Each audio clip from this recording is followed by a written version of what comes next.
Mr. Misak, are you ready to continue? Áno. Yes. Thank you very much. All right, Good morning, you. Your Honour. There are a few housekeeping points we thought might be helpful to raise. We can either raise them now or after the cross-examination. Whichever is the most convenient. How long are they going to take? Not very long at all, like 1 to 2 minutes. All right, well, let's deal with them now then. So just an update, the parties have just had a very brief discussion. They intend to meet after the cross-examination today just to see if there can be any points of resolution at this stage. We take heed of what we've said, and obviously we've been in discussions, so we just want to set expectations correct on that in terms of where things are. The other point as well, and I've spoken to my local council on this, there seems to be some desire, if you like, for if we have that discussion, perhaps we can push the closing submissions slightly, but again, subject to those discussions. And obviously we're in your hands on that as well. Yes, well, shall we explore that at the end of the day? I understand what you're saying, but let's explore all that later. Thank you. Anything else? Otherwise, you're ready to continue I'm cross-examination? Yeah, absolutely. Áno. Mr. Misak? Yes, we are ready. You're still under oath and under the duty that you accepted to give your honest and objective independent opinion to the court.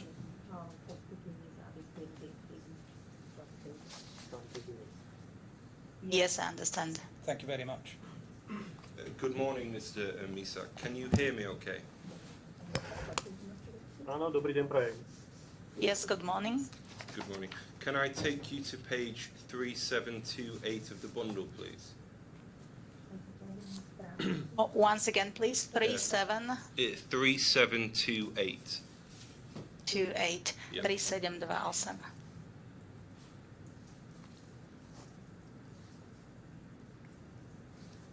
No? Yes. So can we go to paragraph 16, line 5, please?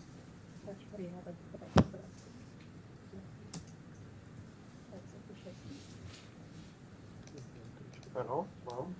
Yes, we're there. So this reads, the expert team used the valuation methods prescribed by decree number 492 of 2024 called CO. Takže pri ohodnotení znalecký tým použil hodnocovacie metódy predpísané vyhláškou a tam je to asi posunuté. Áno, použil hodnocovacie metódy And then it goes on. definované vyhláškou platnou Slovenskej republiky, ktorá vychádza z medzinárodných štandardov oceňovania. Yes, it is true. In the evaluation, we use the methods prescribed by the decree, which is based on international standards. Okay, and then it goes on to say, namely the asset method and the business method. Correct? Áno, je to metóda založená na majetkovom princípe a tá druhá založená na výnosovom, takzvanom výnosovom princípe.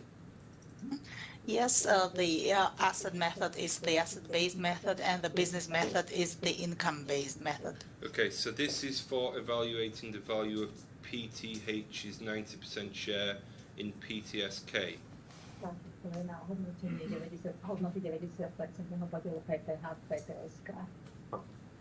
Correct. Can you explain this to us, please?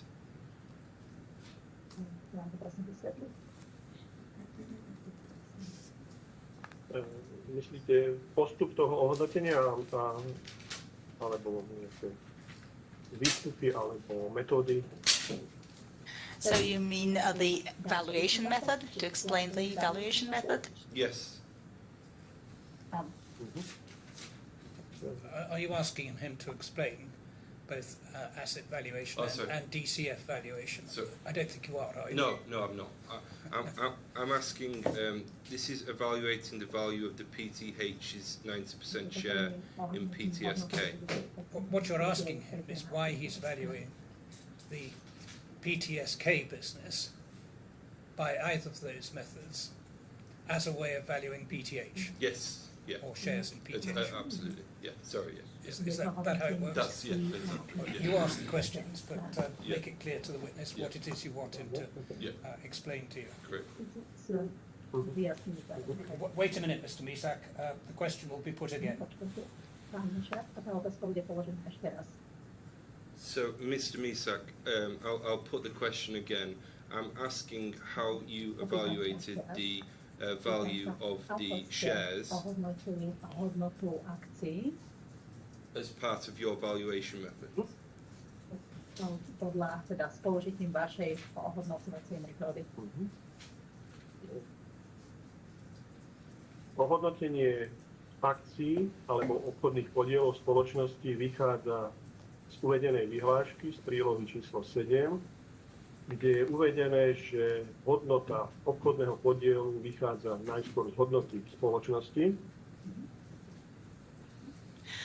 So the valuation of the shares is based on the main Slovak decree. Specifically, it's Annex number 7. Z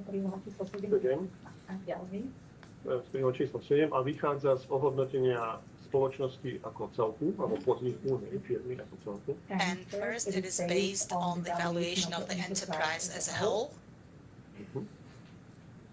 Pre ohodnotenie spoločnosti ako celku bola prioritne použitá tzv. Podnikateľská metóda založená na výnosovom princípe. And to first evaluate the company, the enterprise as a whole, the so-called business method, which is the income-based method, was applied. Majetková metóda bola použitá z dvoch dôvodov. And the asset-based method was used due to two reasons. Poprvé, táto vyhláška nám hovorí, že ak je možné pri ohodnotení obchodných podielov použiť viac metód, tak je vhodné ich akoby použiť, alebo teda vyskúšať. To je prvá vec. So the decree stipulates that wherever possible, we have to apply several methods to evaluate the enterprise. A po druhé, pre použitie podnikateľskej metódy je taktiež vhodné mať zreálnené objektívizované hodnoty majetku spoločnosti, nielen účtovné hodnoty. Takže aj na to sme využili tie výstupy z majetkovej metódy. And also, when we apply the business or the income-based method, it is good to have the assets evaluated using the asset-based method in an objective manner, so as not to just base our enterprise valuation on the accounting values of the assets, but on the actual values of the assets. Majetková metóda je metóda statická, objektivizuje jednotlivé zložky majetku a záväzkov bez vzájomnej súvislosti. And the asset-based method is a static method, and it evaluates the assets and liabilities on the static principle. Nerieši biznis danej spoločnosti, nerieši žiadne budúce výnosy, nerieši akoby podnik ako celok, ako fungujúci celok. And it doesn't focus on the business as a whole, on its like future prospects, so it just focuses purely on the value of the assets and not on the other factors influencing the business. Preto pri fungujúcich spoločnostiach je prioritná táto výnosová metóda podnikateľská. Therefore, when we have normally operational companies, the income-based method is more appropriate. Ktorá stanovuje hodnotu podniku alebo spoločnosti na základe kapitalizácie očerpateľných zdrojov. And it stipulates the value of the enterprise on the basis of capitalization, on the basis of the discounted cash flow. Okay.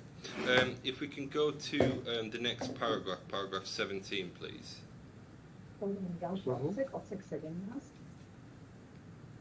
So you've said here that you determine the general value of PTSK based on these methods. But by Yes, correct. general value, you mean the fair market value of the company, correct? Všeobecne hodnotou myslíte po anglicky fair market value, spravodlivá hodnota. Áno, myslím, definícia všeobecnej hodnoty v našich predpisoch je kompatibilná s definíciou fair market value v medzinárodných organizačných štandardoch US. Yes, the definition of the general value of the enterprise as per the Slovak regulations is equivalent to the definition of the fair market value in the international standards. Okay, if we can just scroll down. IBS. Sorry. If we can just scroll down to 3729, paragraph 27, under the heading Conclusions.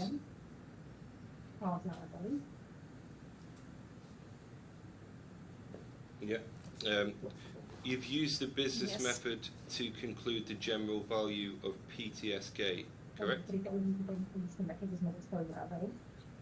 Je to tak? Áno, Yes, correct. So can you explain why the business method has been used to evaluate the value of PTSK? Takže to by ste mohli vysvetliť, prečo bola použitá táto integrálska metóda na ohodnotenie hodnoty Tetlska. No, Yes. už v predchádzajúcej odpovedi som hovoril, že pri fungujúcich spoločnostiach sú prioritné použiť výnosové princípy, teda založené na kapitalizovaných voľných peňažných tokov.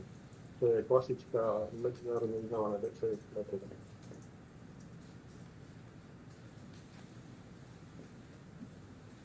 Yes, I already stated in my previous answer that to calculate the valuation of operational or enterprises as a going concern, we use the business method, which is the income-based method, which is based on the capitalization of free cash flow, that is the DCF method. I will continue. Táto metóda odzrkadľuje jednak štruktúru vlastných a cudzích zdrojov spoločnosti a jednak aj vyjadruje využívanie voľného kapitálu pre hľadiska alebo voľných čistých príjmov plynúcich vlastníkov.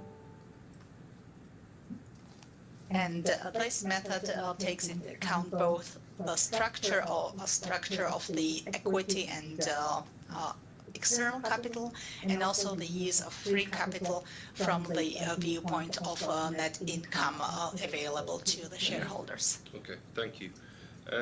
So if we just look at 27I, you've valued the general value of PTSK at approximately, 4.778953.83, so 4.7 million euros. Would there have been any significant difference in the valuation if the asset method had been used instead of the business method?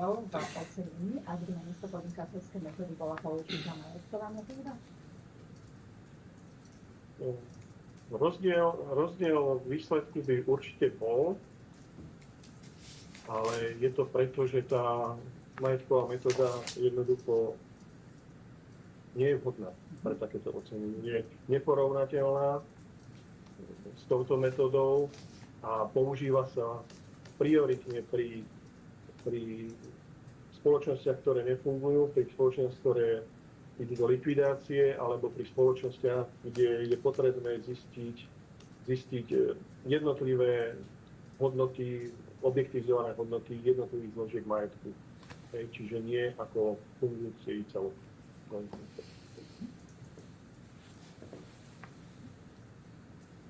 Yes, the valuation would be different, but the asset method is absolutely inappropriate in this case.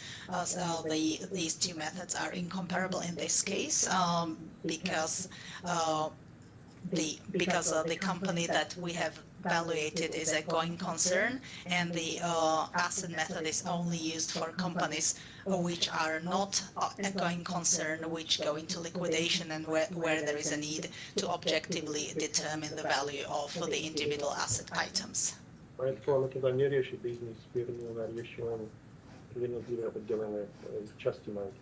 Because the asset method doesn't evaluate the business as a whole, it just focuses on the valuation of the individual asset items. Okay, thank you. Can we go to 8582, please? 885. 8582. 2. Yeah. 8582.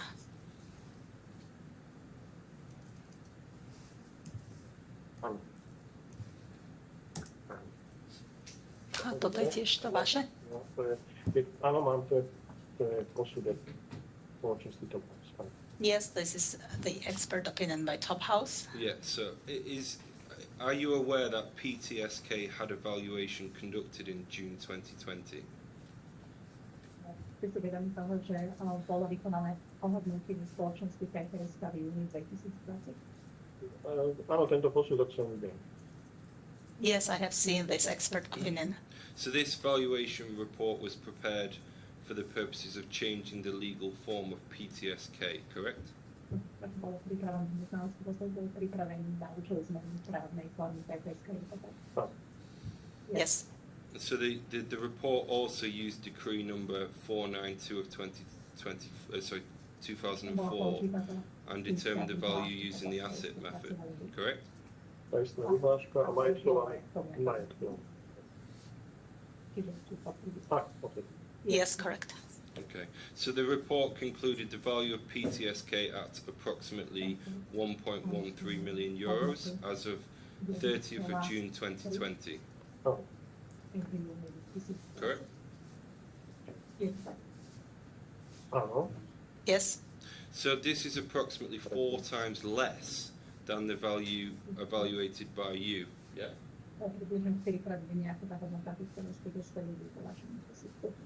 Áno. Yes, correct. So did you identify any fundamental transformation in PTSK's business and assets between mid-2020 and end of 2020, which explains this 4 times increase in value? Už som sa vyjadril, že tieto dve metódy sú absolútne neporovnateľné. Metóda použitá firmou Top House bola robená pre účely transformácie. To znamená, jej úlohou bolo doložiť registrovanému súdu v Slovenskej republike, že hodnota majetku spoločnosti je rovná alebo vyššia hodnote emitovaných akcií, to je 100 000 eur. Nehľadá žiadnu trhovú hodnotu, nehľadá žiadnu hodnotu biznisovú, hľadá len majetok, ktorý má aspoň takú hodnotu, ako je 100 000. Tieto metódy, na tieto účely sa v Slovensku robia posudky aj nielen znalci, môžu ich robiť dokonca aj auditori, ktorí nemajú znaleckú licenciu, pretože jediný účel je naozaj iba doložiť určitú hodnotu majetku. Táto metóda je neporovnateľná s výnosovou a nie je možné ju porovnávať a už vôbec nie rátať násobky hodnot. Je to jednoducho absolútne nepriateľné. So this, we absolutely cannot compare these two methods because the asset method used by Top House was used for the purpose of the legal form transformation of the company for the registration court in Slovakia, and its sole purpose was just to determine the value of the assets of the company to prove that the value of the assets was equal or more to 100,000 euros, which was the value of the shares. So it absolutely doesn't reflect either the market value or the business value of the company, and the expert or the valuation of the company for the purpose of legal form transformation can also be performed in Slovakia by auditors without the sworn expert license. So not only by sworn experts. So this method is absolutely incomparable and is absolutely inappropriate to evaluate the business as a whole. So we cannot compare these two methods, and we cannot compare the valuation figures and make statements that my valuation is triple the value determined by the asset-based method. So was there any contract or structural changes within the company which guaranteed stable performance and high profits for this period? Čiže boli tam nejaké štruktúrálne zmeny v spoločnosti, ktoré zabezpečili jej vysokú ziskovosť v tom období? Spoločnosť v tom období mala primeranú ziskovosť, bola stabilná, bola etablovaná na trhu,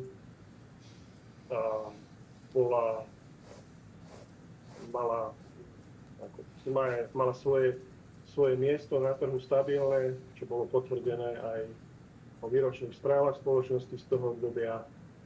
Táto spoločnosť na to krátka je absolútne bizarné porovnávať tieto hodnoty zistené týmito metódami, pretože sa bavíme, ako sa u nás na Slovensku hovorí, o porovnávaní hrušiek s jablkami. Sú to neporovnateľné veci a nemôžeme hovoriť, či sa udiali štruktúrálne zmeny alebo neudiali. Ten posudok Top House je nepoužiteľný na účel, na ktorý sme my robili posudok. Ešte raz opakujem, je to metóda, ktorá sa používa pri oceňovaní jednotlivých nespojených v podstate zložiek majetku, ktoré netvoria žiadny biznisový celok. Toto sa tam nezistuje, neporovnáva sa žiadna budúcnosť. Je to metóda určená v podstate pri likvidácii firmy, respektíve rozpredaji majetku firmy. Takže sa tu nemáme prečo baviť o nejakých nárastoch tržieb, ziskov a podobných veciach. Dovolím si tvrdiť, že aj Top House, keby použil túto metódu, tak určite nevyráta hodnotu 1,3 milióna. That's a very long answer. Madam Interpreter, have you been able to get all that down for the purpose of interpretation? Yes, I have made notes, so I will now read from my notes. Yes, Otázka nám.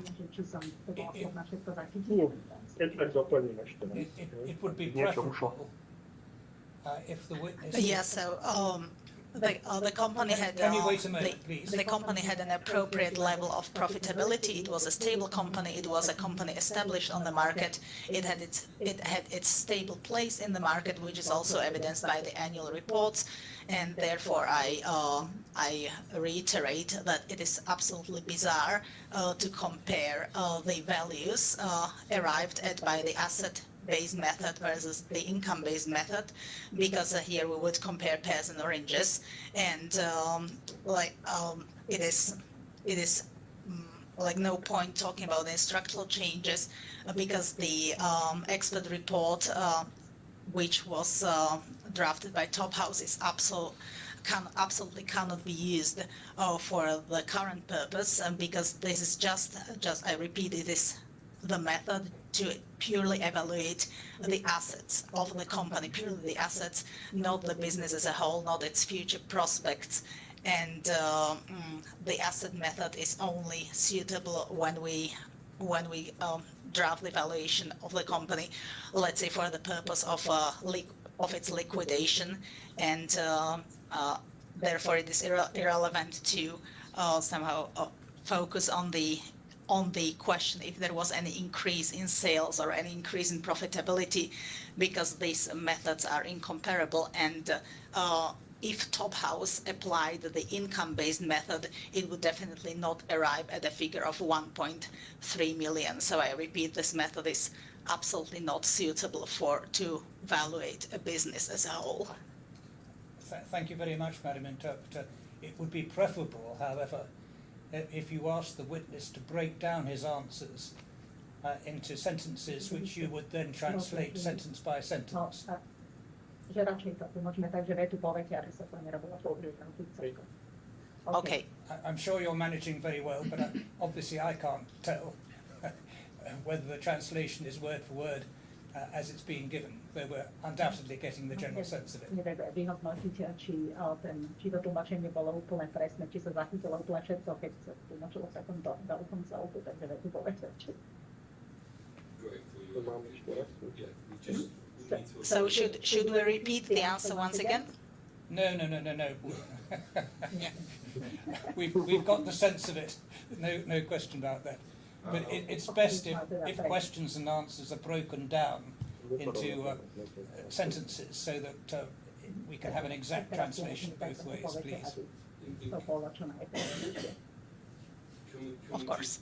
And if we can avoid any summary, it would need to be the exact words of the witness as well, please. I'm saying, sorry. Sorry, I wasn't able to hear properly. No Can you problem. repeat it? I'm just asking if we can avoid any summary, and just to ensure that the words of the witness, please.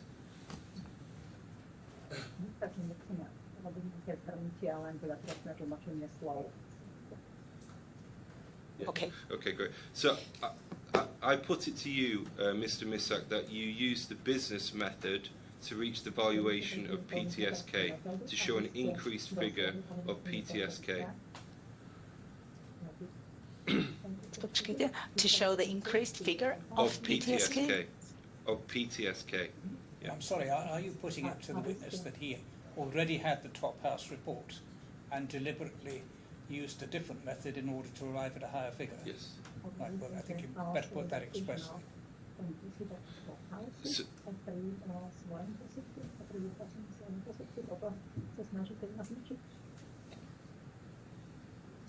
so I put it to you, Mr. Misak, that you had the top house report and you used the business method to reach the valuation of PTSK to show an increased figure of PTSK.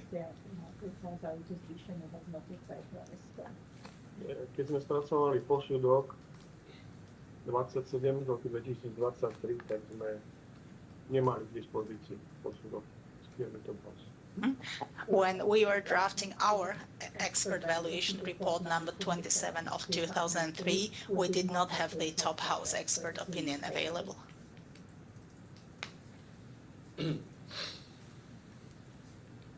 If we can move to 4824, please. 4824, yes. 4824, yeah. Takže 4824. This is the order of His Honour dated 26th of March 2025. Under paragraph 13 of this order, it is essentially laid out the scope of the expert reports that were to be prepared.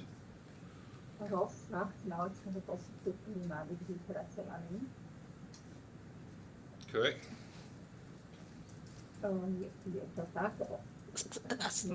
I have to read it to Mr. Mishak.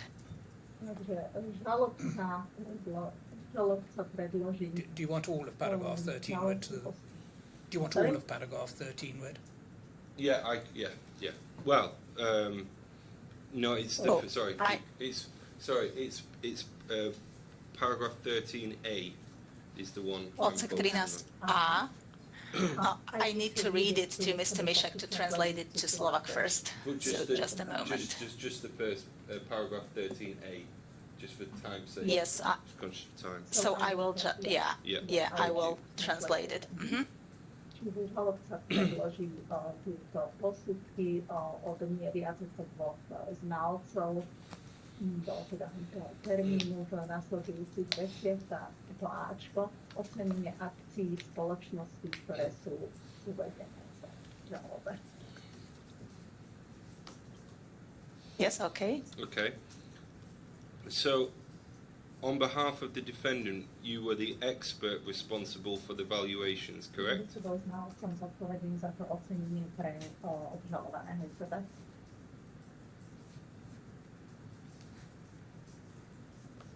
Yeah. Znalcom, ja ako osoba, naša spoločnosť predložila, alebo teda náš posudok predložil žalovaný a je to posudok našej znaleckej organizácie Cooke. So our expert valuation report was used by the defendant, and this expert valuation report was drafted by our sworn expert organization, which I am a member of. So, sorry, just to, perhaps I rephrase it. It was on behalf of the defendant, you were the expert responsible for the valuations. Yes or no?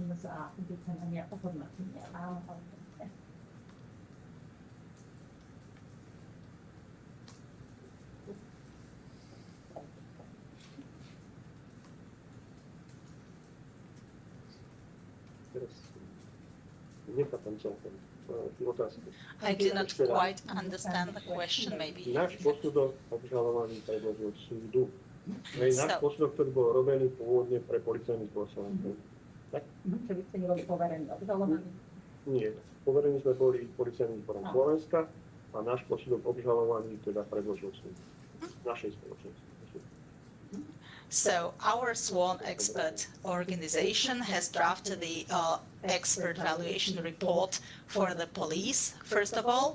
So we were commissioned by the police, and this expert evaluation report was then used by the defendant in front of this court. Potom sme predložili teda expertízu, alebo teda odborné vyjadrenie, kde sme potvrdili závery z toho posudku.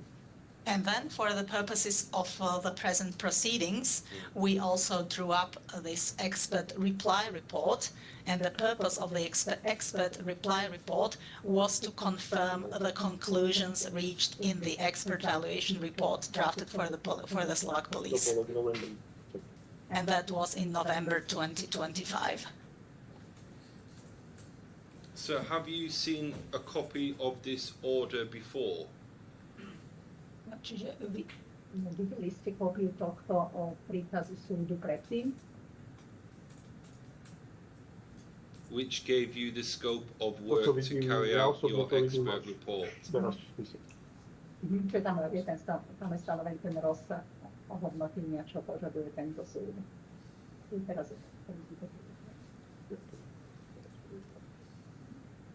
I see this court order now for the first time. Okay. So we can see paragraph 13A, it refers to the valuation of shares in the companies, plural, referred to in the statements of case, correct? Ktoré sú uvedené v vlastne tej žalobe. Tak? Či potom ocenenie akcií firiem, ktoré sú uvedené v žalobe. No, my sme oceňovali len jednu firmu, to je Yes, and we valued the company PTSK. So it doesn't just refer to PTSK, does it? It refers to companies in plural, yeah? Tam je teda uvedené, že ocenenie akcií spoločností ako v množnom čísle.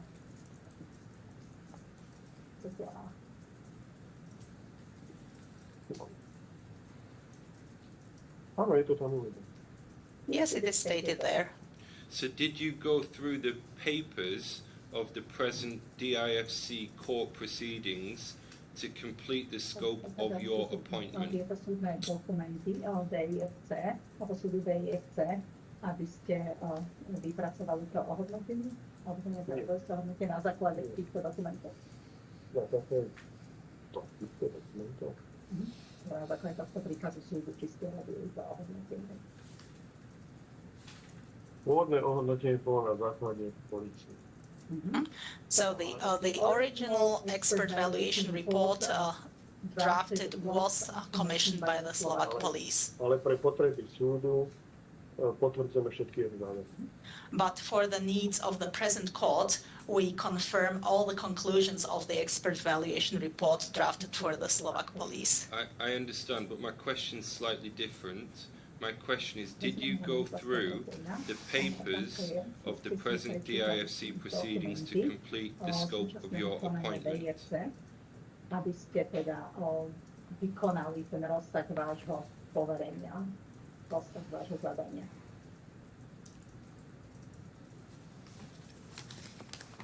Vy ste si prečítali tieto súdne dokumenty a na základe nich ste robili týmto odborný výhľad.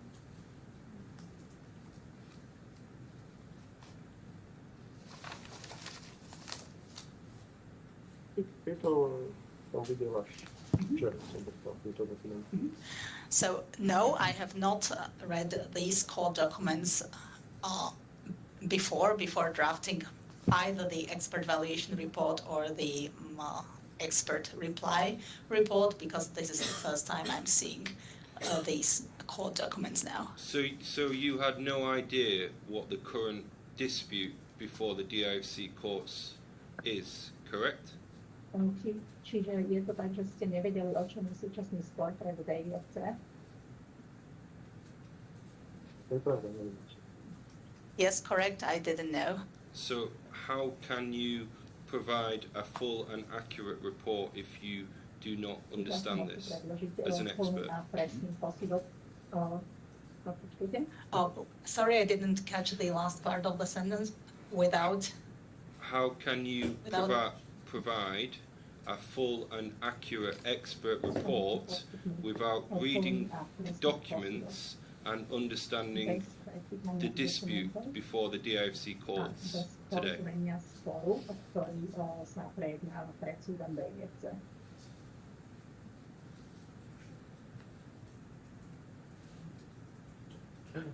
Prejednávanie sporu pred súdom DIFC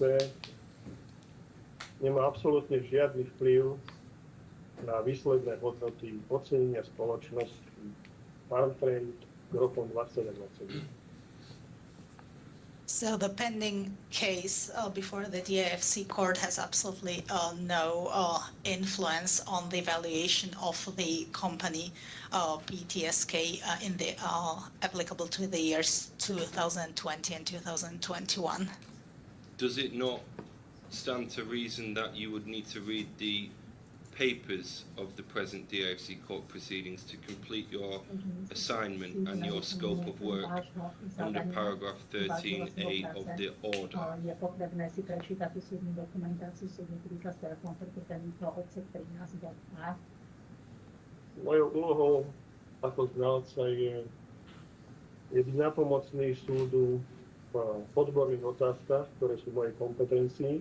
It is my task. Nie v posudzovaní nejakých právnych úkonov vedených na súde.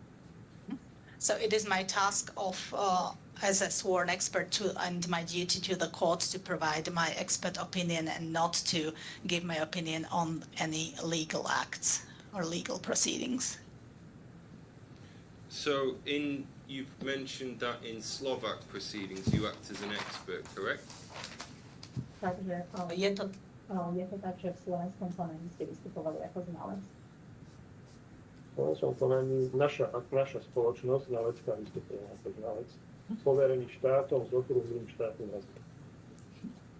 Yes, in the Slovak court proceedings, our company, which I am a member of, was or acted in the capacity as a sworn expert organization authorized by the Slovak Ministry of Justice with a Slovak official seal.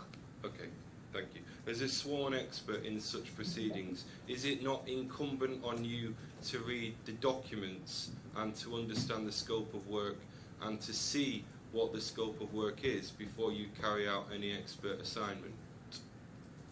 V rámci poverenia ako znalec máte snažiť prečítať dokumenty, v ktorých je stanovený rozsah zadania a na základe toho potom vypracovať znalecký posudok. Posudok vypracovaný pre Policajný zbor Slovenskej republiky bol vypracovaný na základe všetkých dokumentov, ktoré sme tam uviedli, to znamená aj spisového materiálu Polície Slovenskej republiky. The expert evaluation. Pokiaľ sa niektoré veci týkali našej odbornosti. The expert evaluation report drafted for the Slovak police relied on all the documents that were provided to us by the Slovak police, and we used those documents, of course, when it comes to the scope of our expert task. Mr. Misak, I put it to you that you cannot provide a full and accurate report without seeing the order in front of us now at 13A and without understanding the full ambit and of the dispute before us.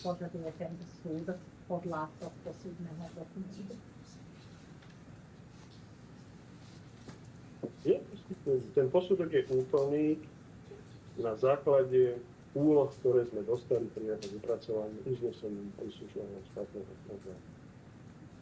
The expert evaluation report was drafted based on the commissioning or the assignment by the Slovak authorities. So we drafted it based on the scope as instructed by the Slovak authorities. No, my questions, my point was different. I understand that.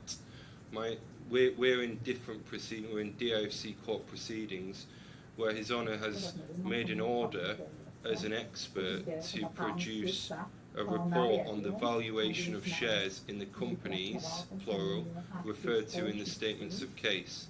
I put it to you, Mr. Misak, that you cannot do this based on not seeing the scope of work and having not reviewed all the documents in these proceedings and or understanding the dispute at hand today.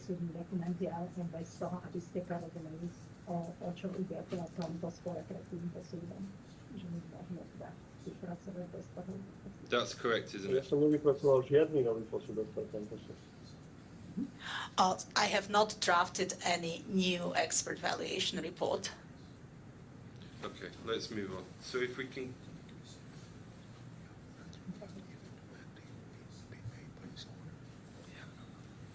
So if we can just look at this sentence again, it's 13A.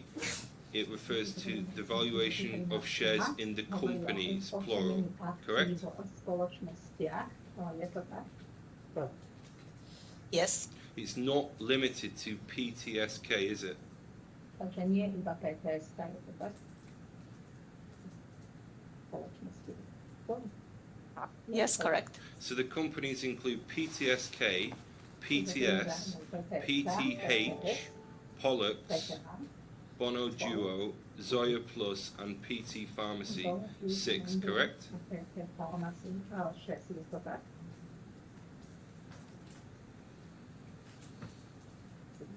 Are you aware of this? Áno, Že ste si vedomí toho, že toto bolo zadanie súdu na hodnotenie týchto všetkých menovaných spoločností.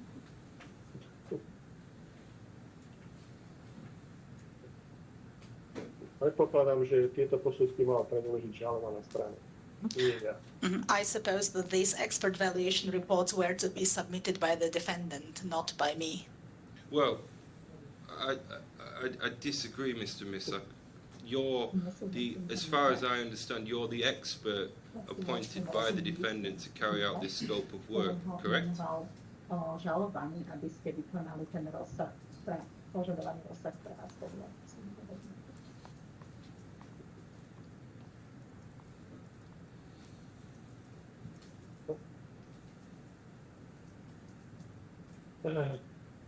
Objednávka prác pre našu spoločnosť sa týka spoločnosti PTSK. We have been commissioned to carry out the evaluation just for the company PTSK. So there's no valuation of PTH, and there's no valuation of Pollux, Bono Duo, Zoya Plus, PT Pharmacy 6, Nie. and it only contains a valuation of PTSK, correct? Takže Je to, áno, je to. Yes, it is correct. Okay. So were you even provided with the full papers of the DIFC court proceedings by the defendant? Obžalovaný, alebo teda žalovaný vám poskytol celú súdnu dokumentáciu o súdu DIF týkajúcu sa tohto konania. Both what he says in paragraph 2 and what he said already, that he was given limited instructions. Yeah. I don't know whether you've seen his engagement letter. In the ordinary way, an expert either sets out his instructions or the engagement letter is provided. But if you look at paragraph 2, he tells you exactly what he was appointed to do. Áno, And it is limited to PTSK, it's as simple as that. Um, And everything else is a matter for argument, isn't it, as to yeah, I think so. the extent to which that helps or doesn't help the court. Yeah. Can we move to 3254, please? 3, 2, 5, 4. 3254, Yeah. yeah? Yeah. 3, 2, 4. So we can see that the claimant's expert has tried to do the valuation of the said companies. Alebo teda sa pokúšajú robiť ohodnotenie týchto spoločností. Can we see that? Čo vy si vidíte to? uvidím, v anglickom jazyku. Yes, I have it in front of me, but it's in the English language, so impossible to read for me. Okay.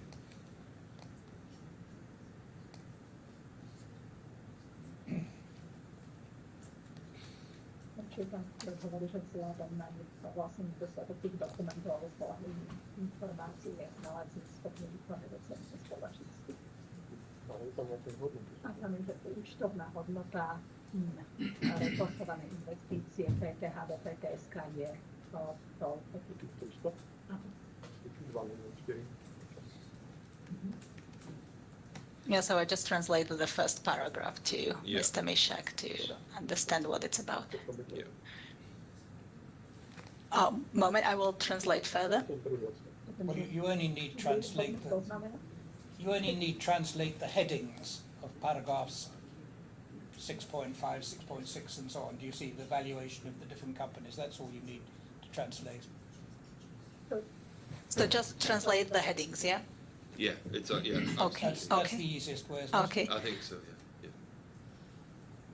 Yeah. okay. Takže iba preložiť tie nadpisy tých podkapitol, čiže tam je iba, že ocenenie a jednotlivých spoločností, pán pre docenenie bondu a tak ďalej. Okay, yes. So sorry. Yeah. The question was: you can see that the claimant's expert has attempted to carry out a valuation of these other companies. Budete mať ocenenie z týchto firm. Yes. If we can go down to paragraph 7, Great. Prejdeme na odsek 7. can you just read that out to the expert, please? Yes, I will read it out. Thank you. Odsek či kapitola? Asi Toto? takto. So you mean chapter 7 invoices? It's paragraph 7 of the expert report. If you've got a page. The one headed Oh. invoices. The one-headed invoices, yes? Yeah, it's 3726. 3726 strana. Je to Sorry, tak? yeah, I do apologise. Aha, with me.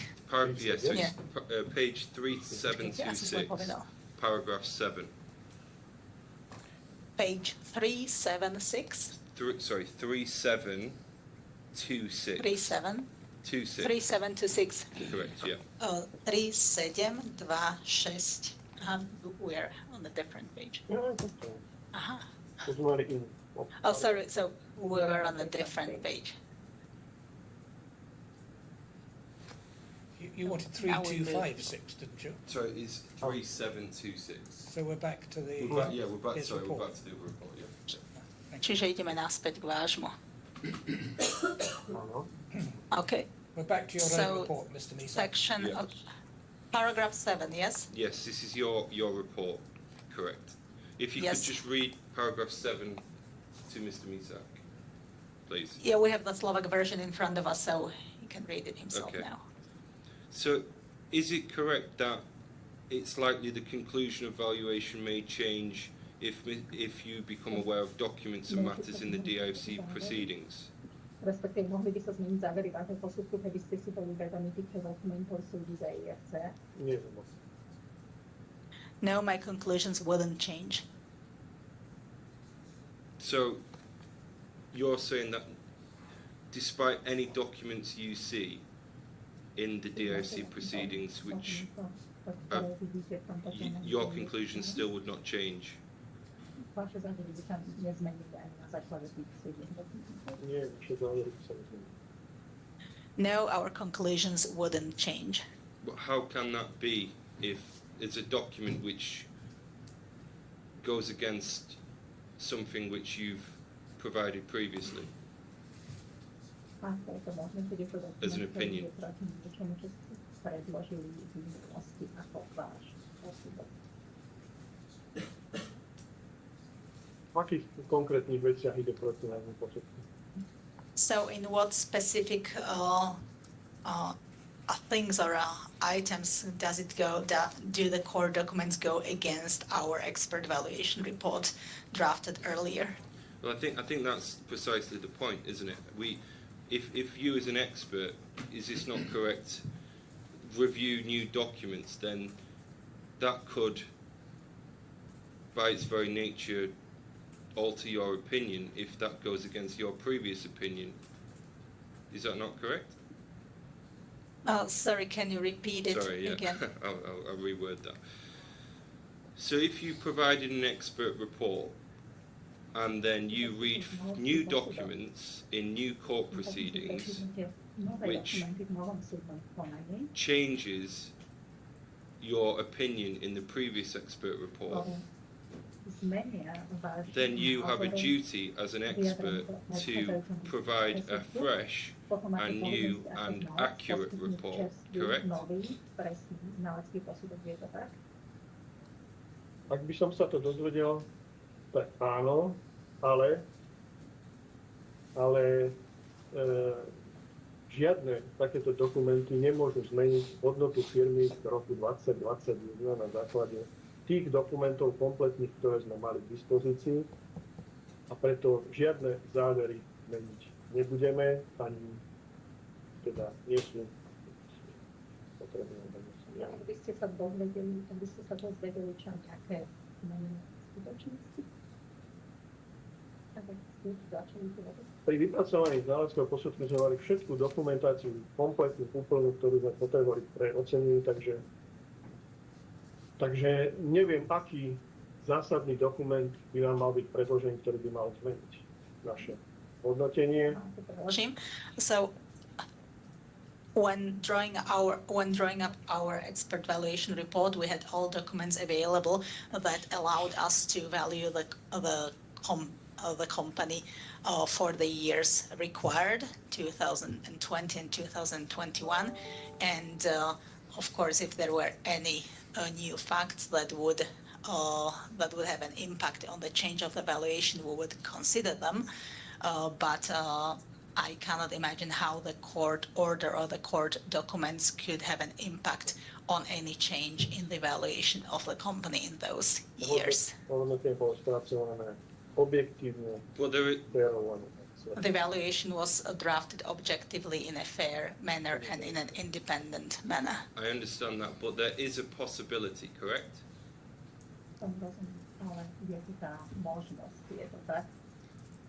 Because there could be some document you were provided, not provided in the Slovak proceedings, yes?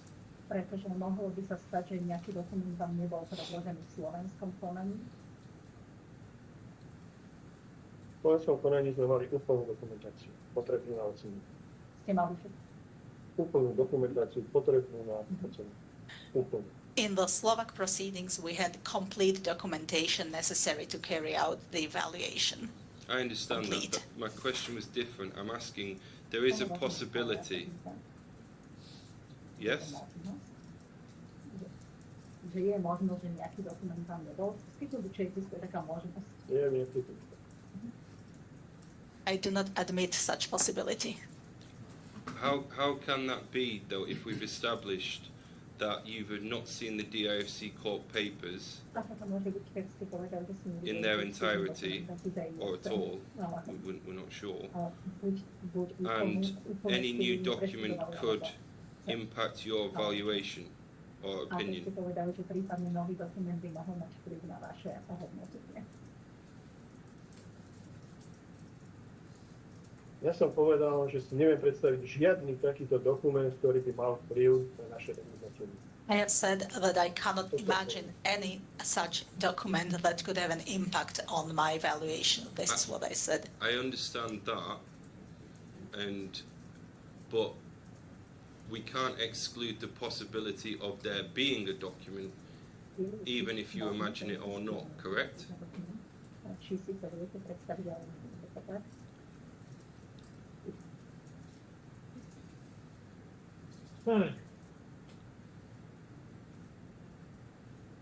Neviem si predstaviť definitívne.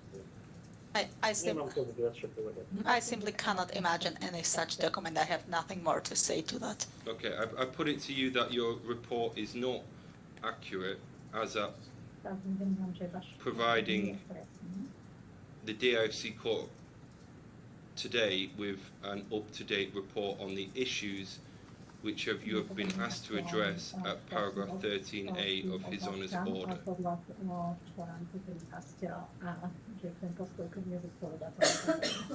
To absolútne nesúhlasím. I absolutely disagree with this. Okay. You have no further questions. Any re-examination? We have no question. I just have a number of questions for you, if I may.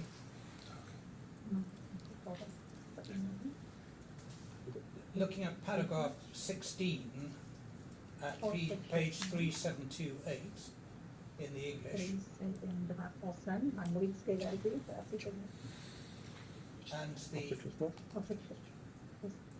third sentence. So paragraph 16, yes? 1-6. And the 16 third and? the third sentence,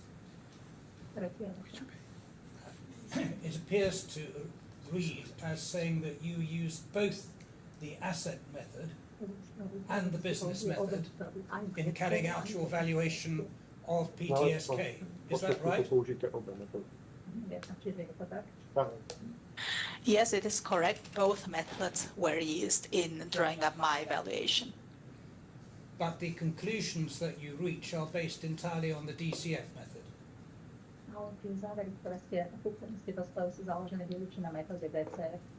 V znaleckom posudku sme uviedli, z akých dôvodov je pre danú spoločnosť hodná iba závery podnikateľskej metódy. Yes, we have stated in our expert valuation report what the reason was that just the conclusions of the DCF or the income-based or the business method are appropriate to reach the valuation of the business. And in the original report for the police, did you set out the conclusion that you reached on the asset valuation basis?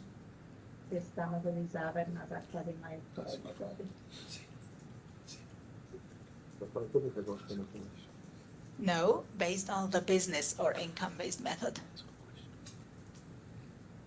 So what conclusion did you reach on an asset valuation basis if you used that method as well?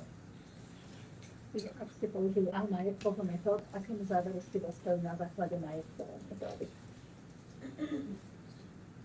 Majetková metóda nám slúžila na objektivizáciu zložiek majetku a záväzkov, ktorú potrebujeme pri výpočte výnosovej metódy. So, as I said, the asset-based method served to determine the value of the assets in an objective manner, which served as a basis for the income-based method. Majetková metóda nevyjadruje objektívnu hodnotu fungujúcej spoločnosti. And the asset-based method doesn't express the objective value of a company as a going concern. And all of that is contained in your original report to the police? Všetko to teda obsiahnuté vo vašom pôvodnom znalskom posudku pre políciu. Yes, correct. Thank you.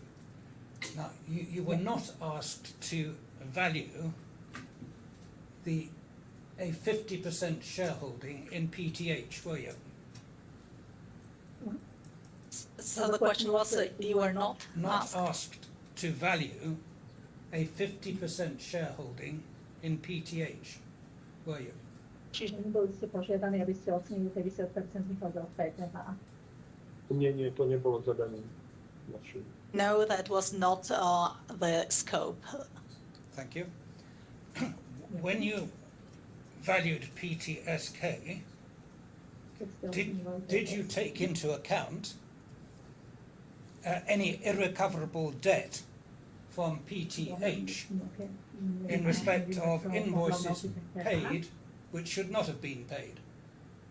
Napríklad, čo sa týka tých zaplatených faktúr, ktoré nemali byť zaplatené.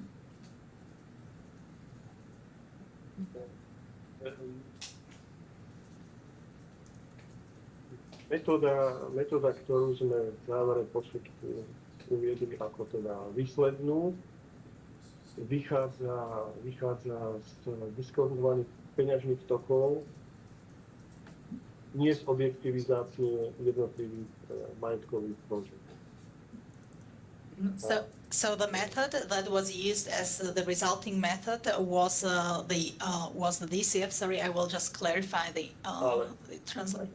Teraz prosím pomalšie, lebo to poďme najprv ty povedia. Ešte raz od začiatku. Sorry, I'll translate from the beginning. Pri metóde, ktorú sme v závere posudku stanovili, ako teda záverečnú, sa vychádza z diskontovaných peňažných tokov. So for the method that we determined as the resulting method for our expert valuation report, this method is based on the discounted cash flow. I will continue. Samozrejme pri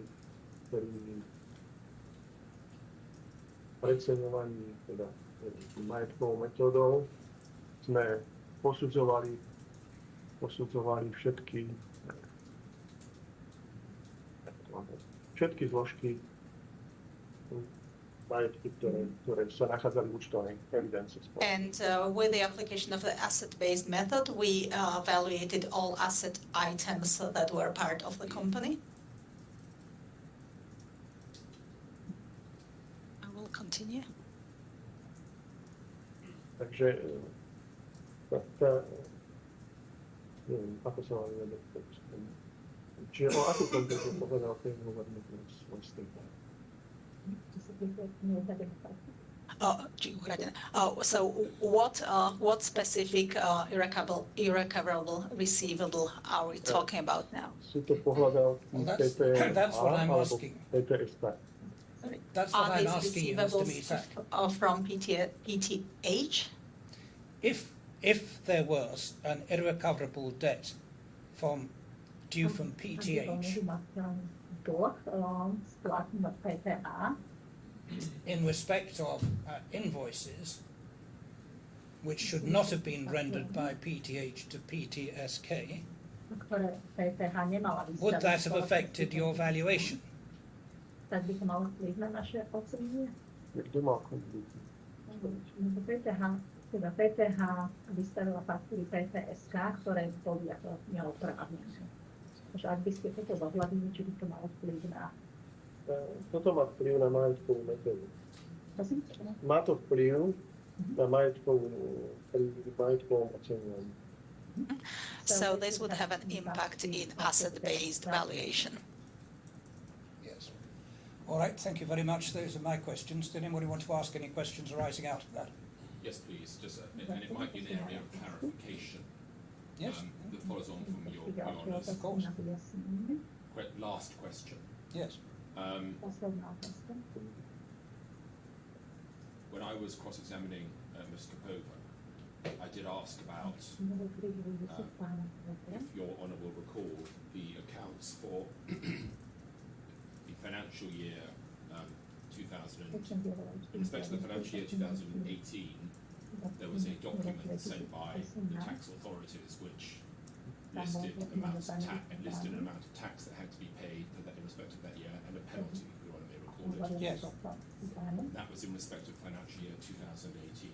Yes. I asked a question about what about the subsequent years, 2019, 2020, because there's been no disclosure in relation to any correction to any accounts or any discussions or anything to do with the authorities regarding those financial years.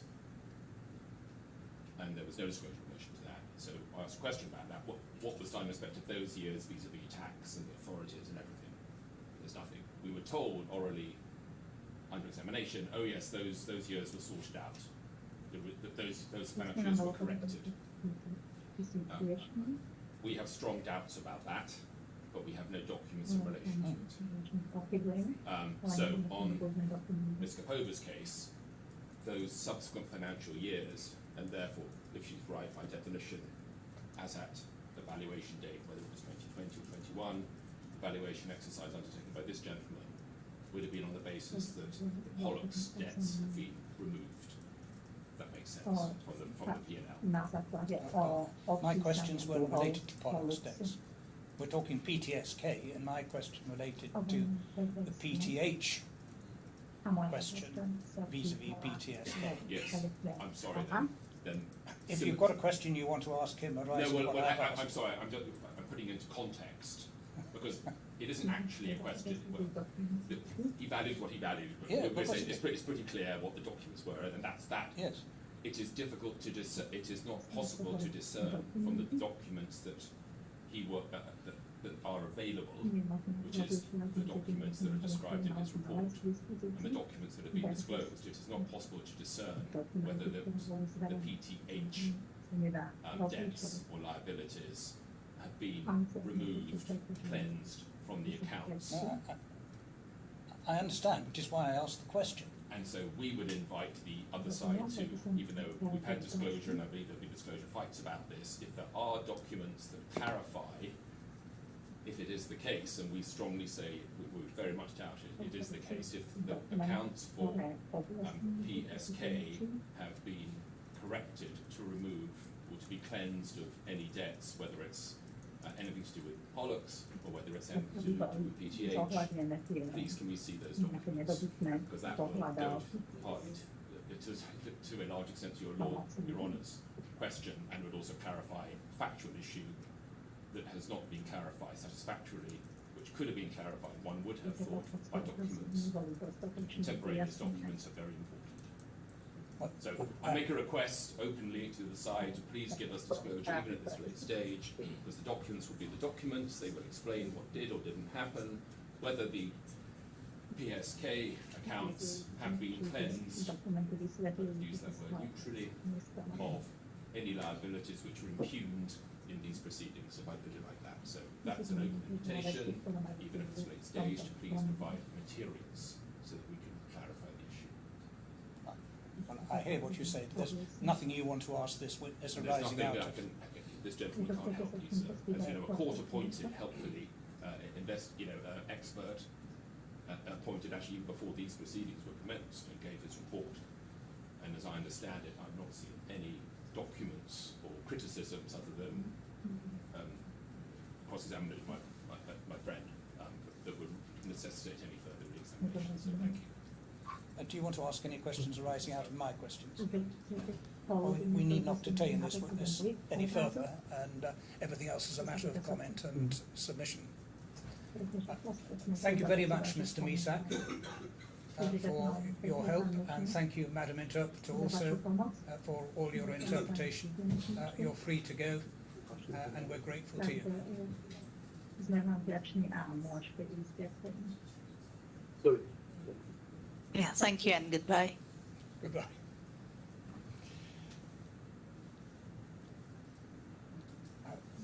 Right, so we move on next. We're going to take a short break is the plan now, is it? We could crack on maybe, if you wish to take a recess. Who have we got next? We have the last witness, which is Mr. Makar. Mr. Makar, Yes. who is online now. He doesn't need an interpreter. Hello. He speaks English. Right.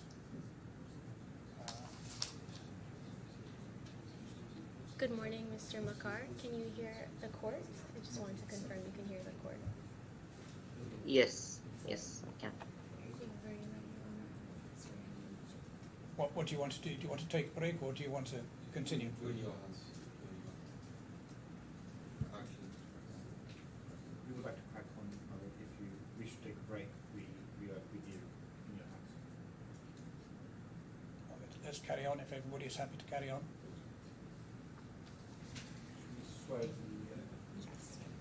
Good morning, Mr. Makar. Can you please confirm your full name and occupation for the court's record? I'm Mayank Makkar. I'm a chartered accountant in practice in India. Thank you. Please repeat after me. I affirm that I shall say nothing but the truth. I affirm that I shall say nothing but the truth. Thank you.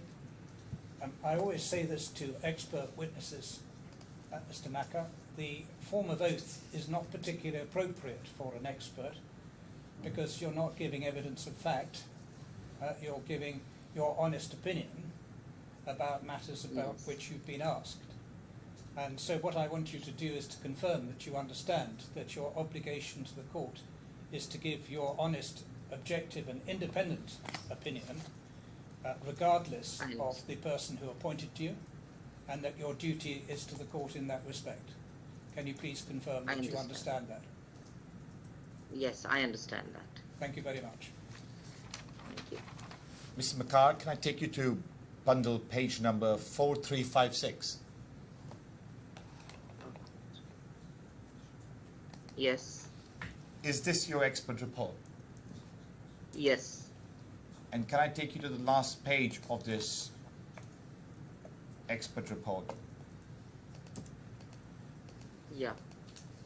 which is at, bear with me,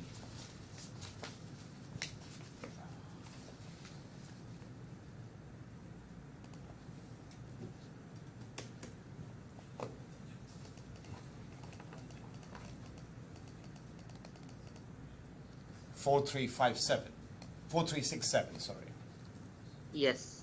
This is your signature, and this report is dated Yes. 28th of November 2025, correct? Yes. Now, can I take you to your supplementary expert report, which is at 8654? Yes. Is this your supplementary expert report? Yes. And can I take you to page 8663? Yes.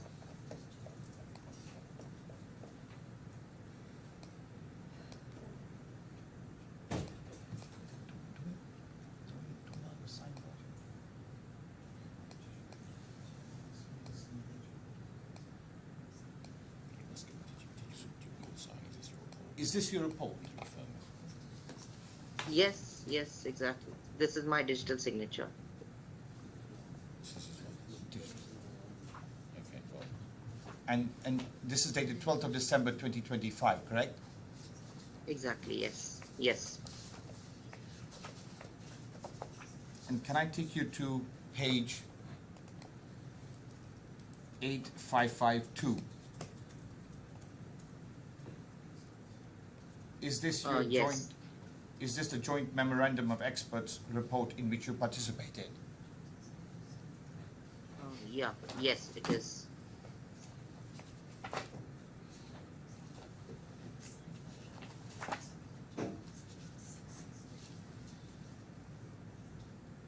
Sorry, for the sake of completion, can I take you back to 8663? Yes. Yeah.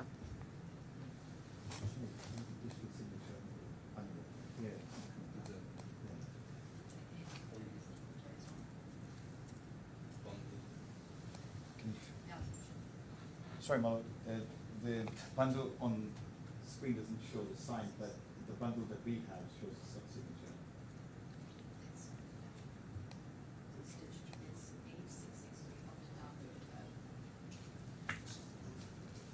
sorry, I'll just take you back to the joint memorandum report, 8552.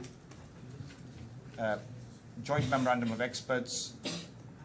And can I ask you to go to the last page of this memorandum of experts, which is at 8558. Yeah. Is that your signature? Yes, exactly. Yes. And if I take you to 10123, which is the second joint memorandum of experts, you participated in this, and this is your joint memorandum of experts, correct? Yes. Yes. And can I ask you to go to the last page of this at page 10127? Yeah. Is that your signature there?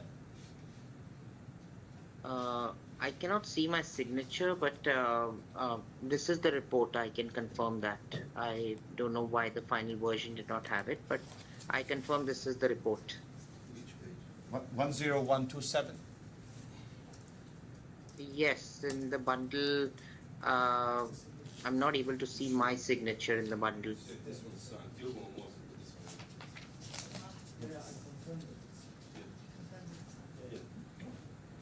We have in front of us a digitally signed by mine Makar. Yes, in that case, it's fine. Yes, so I remember putting in my digital signature on this report, so that's fine. No further questions. My learned friend will have some questions for you. Yes. Good morning, Mr. McCall. Can you hear me okay? Yes, I can. Good. Yeah. So I think there was just some slight confusion with regards to one of your reports, but we'll just go to it again, 8663, where I think because it's perhaps an old bundle or there's been changes, the one we had in front of us was unsigned, but I understand that this is your statement and you can confirm it's true, correct? Yes, I can confirm it's true. Your Honour, have you got the signed or unsigned version? I've got a digitally signed one dated the 12th of December. Okay, perfect. Okay, fine. So we can move on. Yes.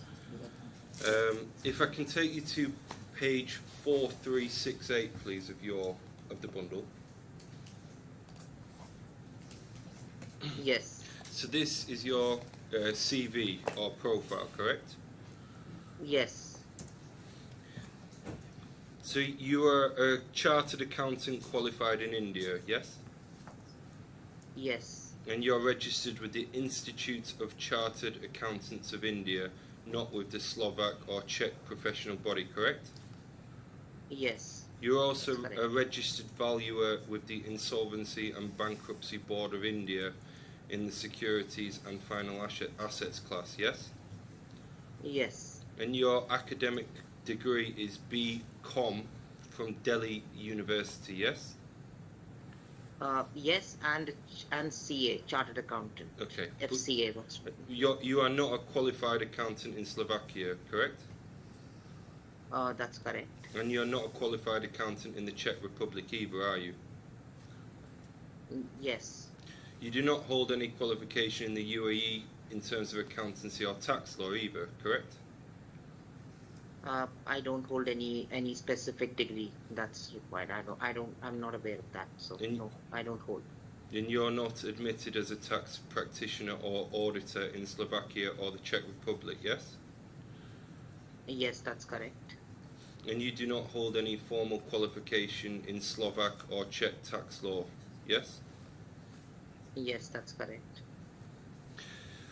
Your CV here, if we just take a moment to look at it, it does not mention any prior expert appointments before the DIFC courts. Is that right? That's correct. And nor does it mention any expert appointments before the Slovak or Czech civil courts, correct? Yes, that's correct. Have you acted as an expert in court proceedings before?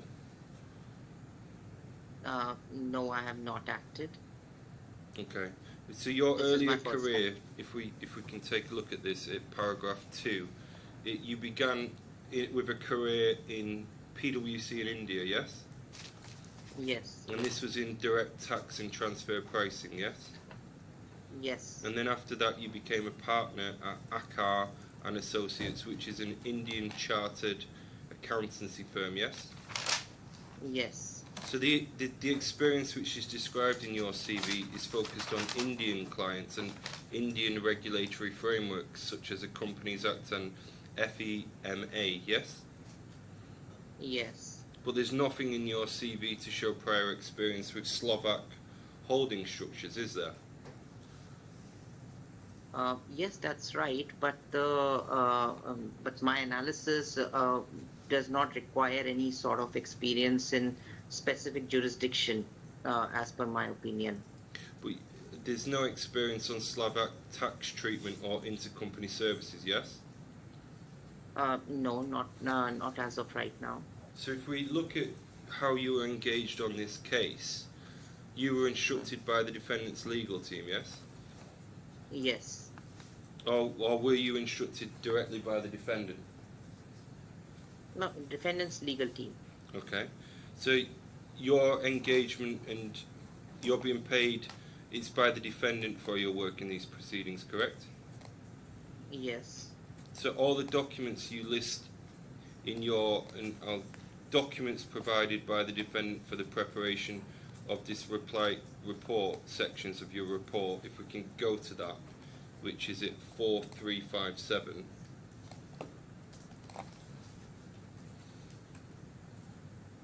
Yes, so a defendant and his legal team together gave me the documents.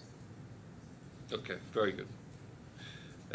If we can now go to page 8661. Yes.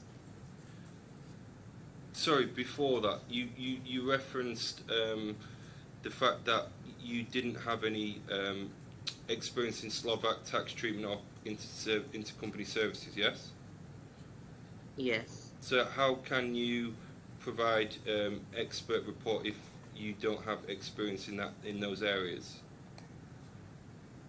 No, so regarding the tax, it was my duty to see whether there was any tax optimization scheme or tax optimization advice which was being provided or not, and it was my duty to see whether the other expert has given that report and confirm whether that report is right or not.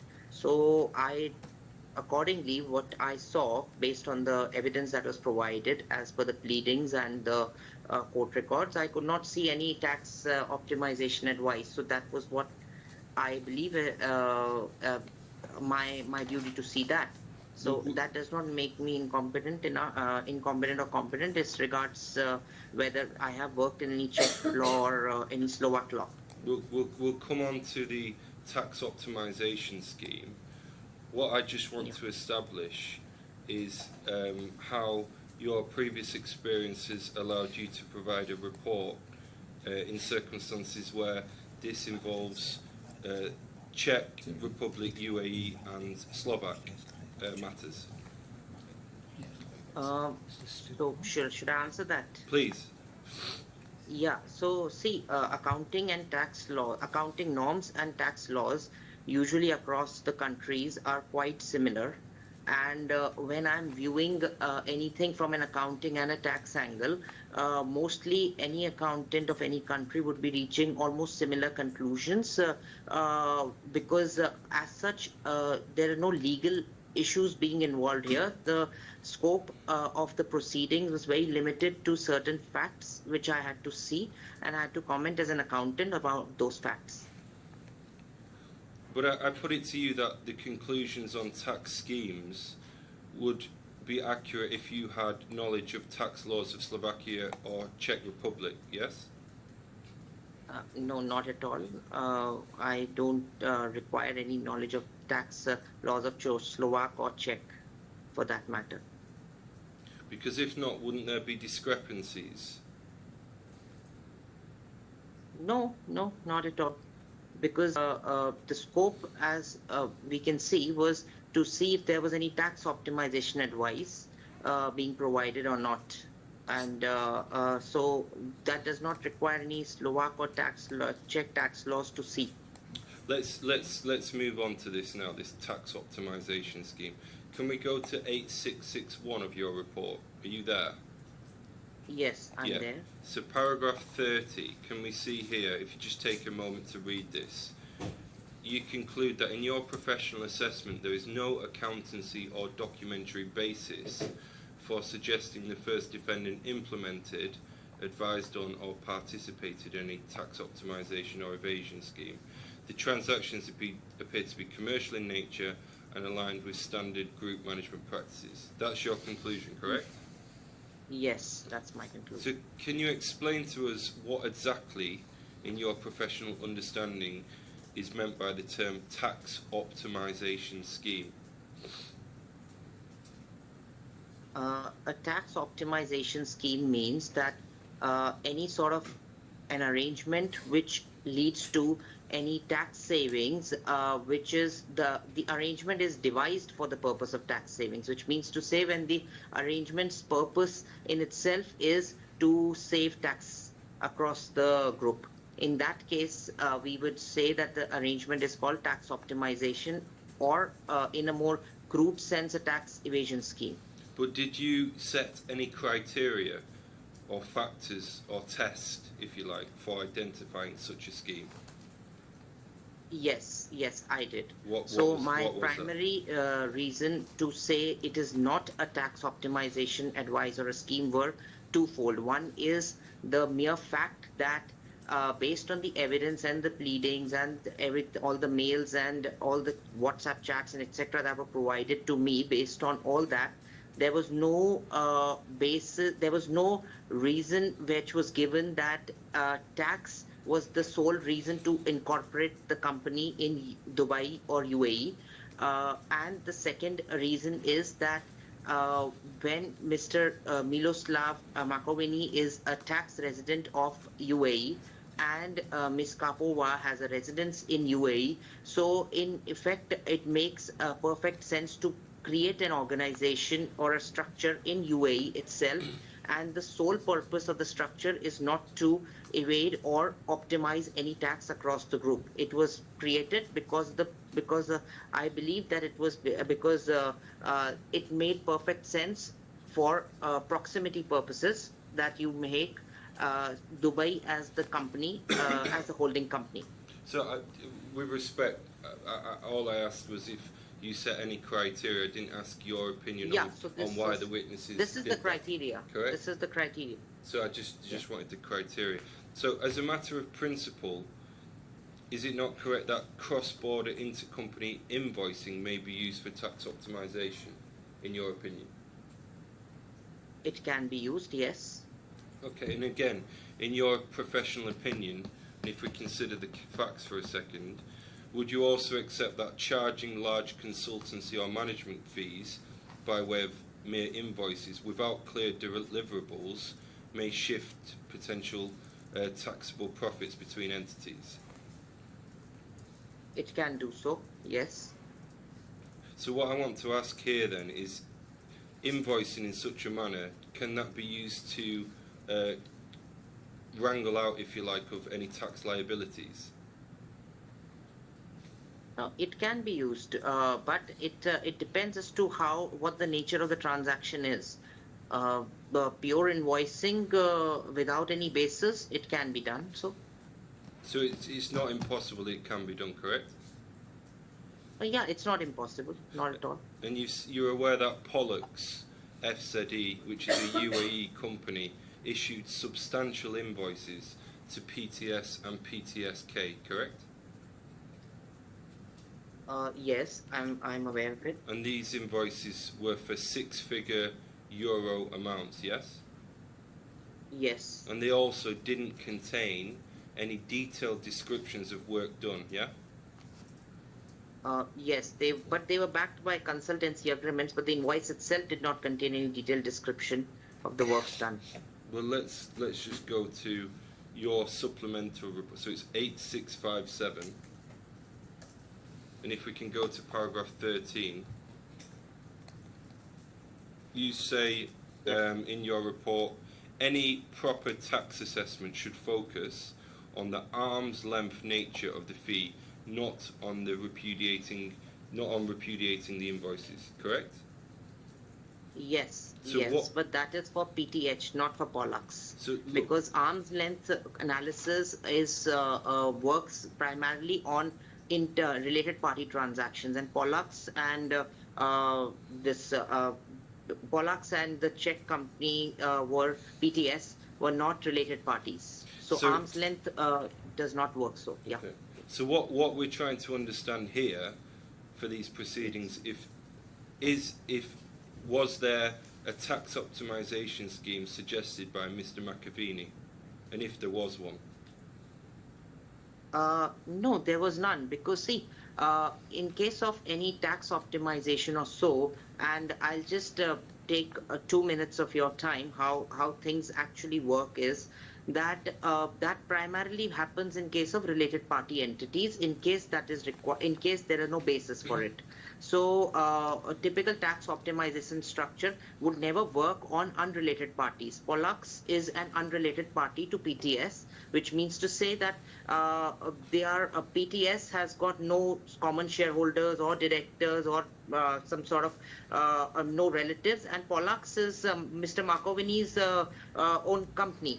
So both are unrelated parties, and does not, so no tax optimization advice can work on that basis. But you accept that Pollux was completely and solely owned by Mr. Makovini, yeah?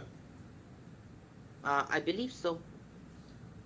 So in the broader picture then, is it a possibility that the way in which the invoices were being issued could have been a way to reduce the company's tax liabilities? Not for Pollux, not at all. Not at all for Pollux. Well, look, Mr. Maka, I'd remind you that under Part 31 of the DIFC court rules, you have a duty as an expert to the court and not to the client. You understand that, correct? Yes, I understand that. Yes. So can we, if I can take you to 8655 of your report. You say you've Yes. reviewed the DIFC rules Part 31, correct? Yes. Under Part 31 of the DIFC rules, it says your duty as an expert is to the court and not to the client. You understand that? Yes. Look, I put it to you that that any independent tax expert would recognise that large, undocumented cross-border invoices are at least inconsistent with a tax optimization scheme. What do you say? What could you just? So I put it to you that any independent tax expert, such as yourself, would recognise that large, undocumented, cross-border invoices are at least consistent with a tax optimization scheme. No, so in whether you're asking in general, it can be so, but it does not seem so in this case, and I have my reasons for that. So you accept it can be, yeah?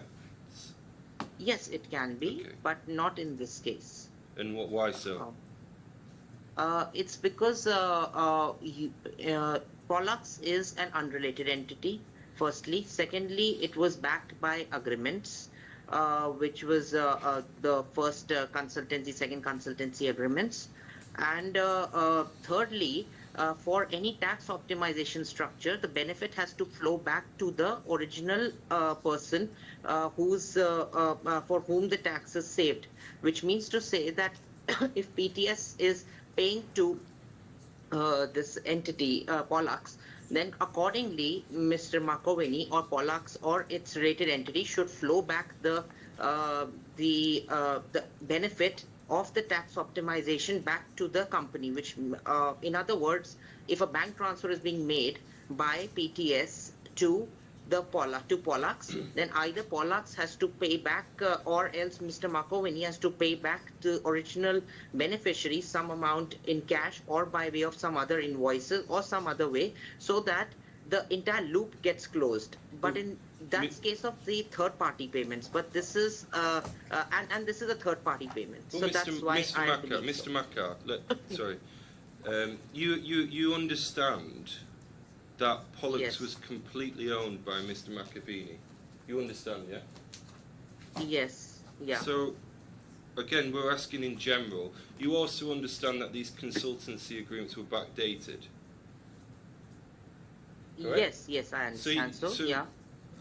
I put it to you again that any independent tax expert such as yourself would recognise that such large undocumented cross-border invoices would be consistent with such a tax optimisation scheme. And is that not sign of a scheme? I would again say so that in case of third-party payments, I do not believe so. It can be in case of related party payments, but not third-party payments. Let's move to 4361, please. Paragraph 20A. It says here, the expert asserts Pollux did not provide services. The claimant's own communications contradict this. In April 2020 and June 2020, the claimant approved that PT Group costs be paid from Pollux, including design projects and branding expenses. Correct? Yes. So you say in your report that services were provided because Ms. Kapova approved PT Group costs to be paid from Pollux, yes? Yes, some of them, yes. So the foundation for that conclusion is an email exchange you rely on. Appendix 7.2, correct? Yeah. Right. Yes. Let's look at this. If we go to 4759, please, of the bundle. So this is. If we take some time to go through this email thread. Yeah. If you can just familiarise yourself with this. Yes. Yeah. So it goes on from for the record, 4759 to 4761. Yes. Yeah? Are you familiar with this?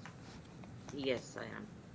So the email does not describe any specific service being provided, does it? Not this email. Yeah, it's Well, the this is PT the one Group you've cost used. page. This is the one you've used for your report as evidence. So Yeah. Yeah. So also it does not identify what work was done by whom or when at all, does it?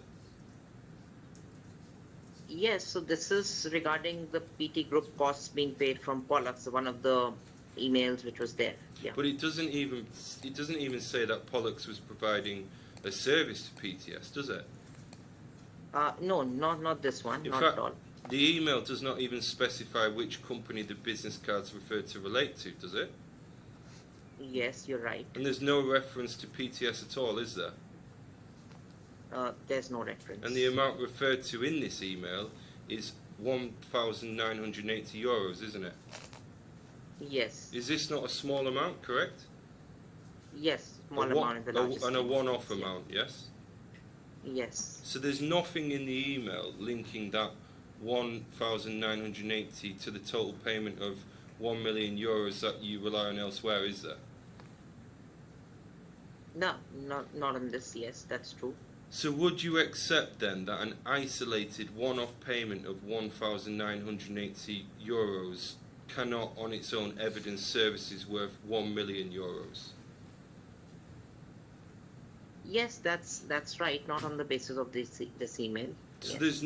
there's no invoice issued by Pollux to PTS even for this €1,980, is there? So that is something that I am not aware of. So this is just goes to show that Pollux was doing some work, and she said that can I put it on Pollux? So yeah, so that's what it is. Well, there isn't, is there? Let's be correct. Is that right? There's not. What? There's I don't hear you. no invoice. Yeah, so this is not related to any invoice. I understand. Yeah. So there's nor is there any invoice issued to any company which is controlled by Ms. Kapova. Yeah, but this is he's saying, can I approve it? I'll put it on Pollux. Well, so this just goes to show something that Pollux is working alongside Miss Kapova for doing this work. That's it. Can you explain to the court the date of this communication? It's 26 June 2020. Yeah. So you're aware that Mr. Makovini confirmed in his evidence during trial that Pollux stopped providing services, if at all, to PTS by early 2020, correct? Are you aware of that? I'm not aware of. No, Okay. I'm not aware Very of that. good. I think that's all accepted. Sorry, what's accepted? Sorry, Well, I'm let's asking. let's not argue about what evidence has already been heard. Yeah. We can explore that in due course. Okay, great. So if we accept that evidence is correct, this would mean that if Mr. Makovini personally incurred some cost and used Pollux funds to pay it, that would not amount to Pollux providing services to PTS, correct? Yeah, providing services to PTS is different, and that was provided in 2018 and 19, and this is different. And that would simply be Pollux paying a cost, not earning service revenue, yes? Yes, yes. So if we just focus on this email chain, the email was sent to Mr. Makovini's law firm's email address, correct? Yes, yes, And he responded from the same law firm email address, yes? yes. So if this was genuinely a Pollux business service, would one not expect the correspondence to be conducted through a Pollux corporate email domain? I don't believe so. A lot of people use interchange emails and use them, so I don't believe that's conclusive for me, at least. But there's no Pollux corporate email address used in this exchange, is there? Yeah, that's right. That's a fact, yeah. So the email does not evidence Pollux providing services to PTS, does it? It's just that Pollux is a part of the entire structure, so that's the only point. So nothing that Pollux is providing or not providing, it's a simple branding thing that Pollux is just being a part of. So let's move to 4762, please, of the bundle. This is another email chain, and it's dated July 2020, yes? Yes, yes. So by July 2020, Pollux had already stopped providing services to PTS, yes? Yes, yes. So whatever this email relates to, it cannot evidence ongoing services by Pollux to PTS, can it? Yes, it does not seem so, okay. So the email is sent by Miss Katrina from Studio, correct? Yes. And she sends it to Mr. Makovini at his law firm email address, doesn't she? Yes, And not to the Pollux corporate email address. So there's no Pollux email domain used anywhere in this chain, is there? Yes, not in this chain, no. Again, if there were Pollux providing services in the ordinary course of business, would one not expect correspondence to be conducted through a Pollux corporate email address? So I'll just say that emails can always be used it's not something like if I'm providing services for a certain entity, because if I'm if Mr. Makovini has used this email ID, so he can always use that email ID as well. It does not mean that he has to use Pollux email ID only for communications. I beg to differ. As a professional, one has to be very careful which email address and which signature they purport to in providing those services. Correct? I certainly say that that's quite unprofessional, but still it's something that I cannot be in his shoes to answer that. I understand. If we can go to page 4764. Yes. This is a very modest amount, 1,800 euros, and it's a one-off low-value invoice, would you say? Yes. And there's nothing in this invoice linking it to a much larger invoice Pollux later issued to PTS, is there? Yes, that's right. And it does not refer to PTS as a recipient of service either, does it? Not this invoice, no. So in your expert testimony and what you've seen so far, there's no reliable evidence that Pollux provided any services to PTS at all, is there? Not here, but Well, I'll just say one thing which I really relied upon, and if it's fine, then I can add on that. Is that fine or no? well, the question is, I'm putting to you that there's no reliable evidence that Pollux provided any services to PTS at all, based on what we have in the bundle before us. That's correct, isn't it? Yes. Yeah. Yes, that's correct. No, So in the bundle in front of us. Okay. Yeah. So if we can go to page 4361, please, of the bundle. Yes. If we can go now to paragraph 20b. Yeah. Here it says the expert asserts Pollux did not provide services. The claimant's own communications contradict this.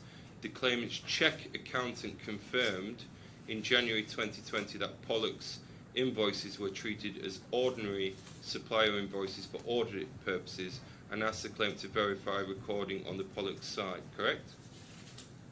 Yes. So this is the second reason you conclude that Pollux provided services to PTS, yes? Yes. Can we? So let's go to the documents again here.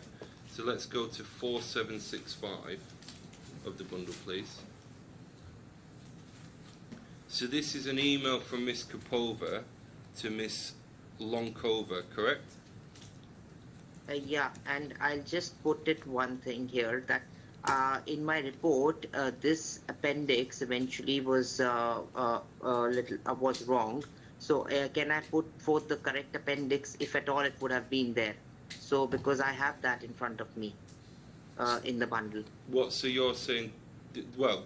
Yeah. So this was incorrect. Ideally, yes, this should have. Excuse me. Ideally, this should have been dealt with at the start of your cross-examination. If there are any corrections you should have made, yeah. you needed to make, that should have been dealt with before now. Yeah. But please, yeah. Yeah, so actually it's a different email that that's appendicized here, but it should be ideally case bundle 2246. That email I wanted to refer. Okay. Well, if we can come back to 2246, but let's stick with 4765 Yes. for a moment, please.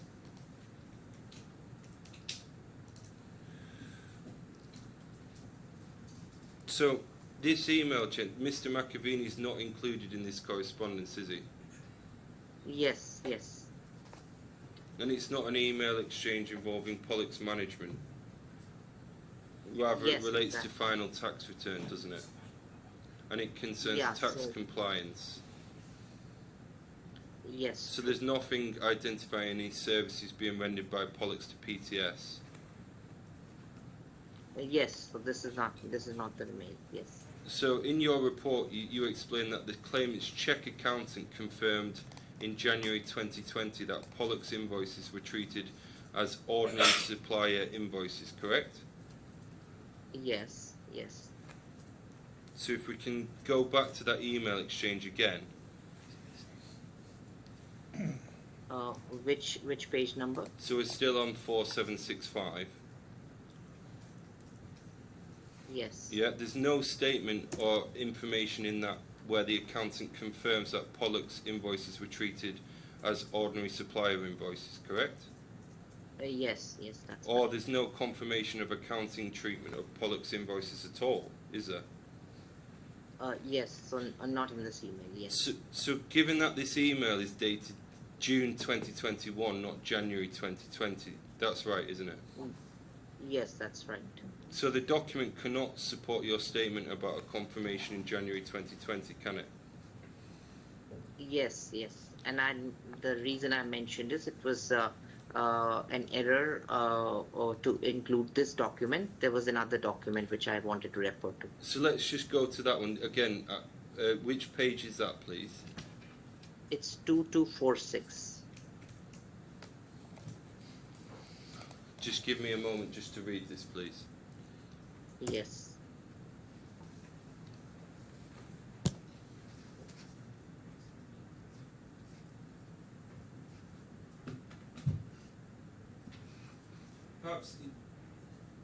Perhaps just while we look at this, would you like to explain why this exhibit now is your supporting exhibit for that statement? Yeah, so one second. Yeah, so in the liabilities side where it's written, the attached file PTS, this questions, which is the 2247 page, it's the continuation. So verify with supplier Pollack FZE that they have recorded 3 unpaid invoices marked in green on the sheet. If confirmed, I will generate a confirmation for the audit. So this is what the accountant is asking Ms. Kapova. Okay. So Kapova has no comments on that because the accountant is also asking that. So that's what it meant, that it is being part of the audit process of BTS. Okay, we might come back to that, but you appreciate that it's very. That should have been dealt with before the cross-examination today.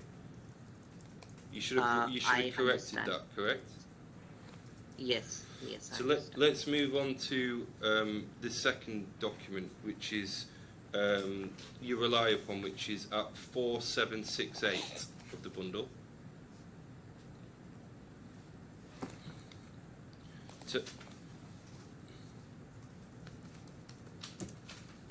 Yeah. So this is a document on financial reporting. It runs approximately 28 pages. Yes. Yeah.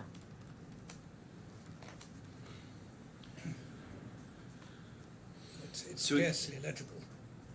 Yeah, true. Yeah. I can't see what it is, in fact. Your Honour, there is on the bundle. It's not. I agree. It's very Can difficult. I magnify it somehow? Yeah, exactly. At the bottom right of the Yeah. bundle, there's a magnifying tool. But it's So what is this then? So this is the financial report, which has been relied on by Mr. Makar in support of his second conclusion. Mr. Makar, would you like to explain this?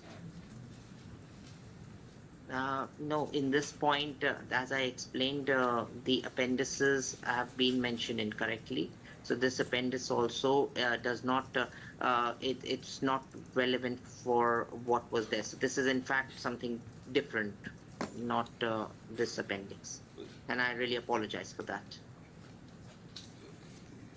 It's really not very helpful, Mr. Makar, for the purposes of today, to provide incorrect appendices and not inform the parties before giving your evidence. But in any event, doesn't all this come down to questions of fact that have really little or nothing to do with the expert? Yeah, it does. Okay, we'll move on. Well, I don't want to stop you if there are genuine questions of expertise, but... No, it is questions of fact, it is. Sorry? It is. You're quite right, yeah. The oddity is that this witness says in his own report that the other expert has commented on questions of fact and questions of law which are outside the province of accountancy expertise, and then he goes on to deal with exactly the same questions himself. Is that not fair, Mr. Makar? Not exactly, sir. So, well, perhaps you'd like to explain to me why there's any difference between your approach and that of the other expert.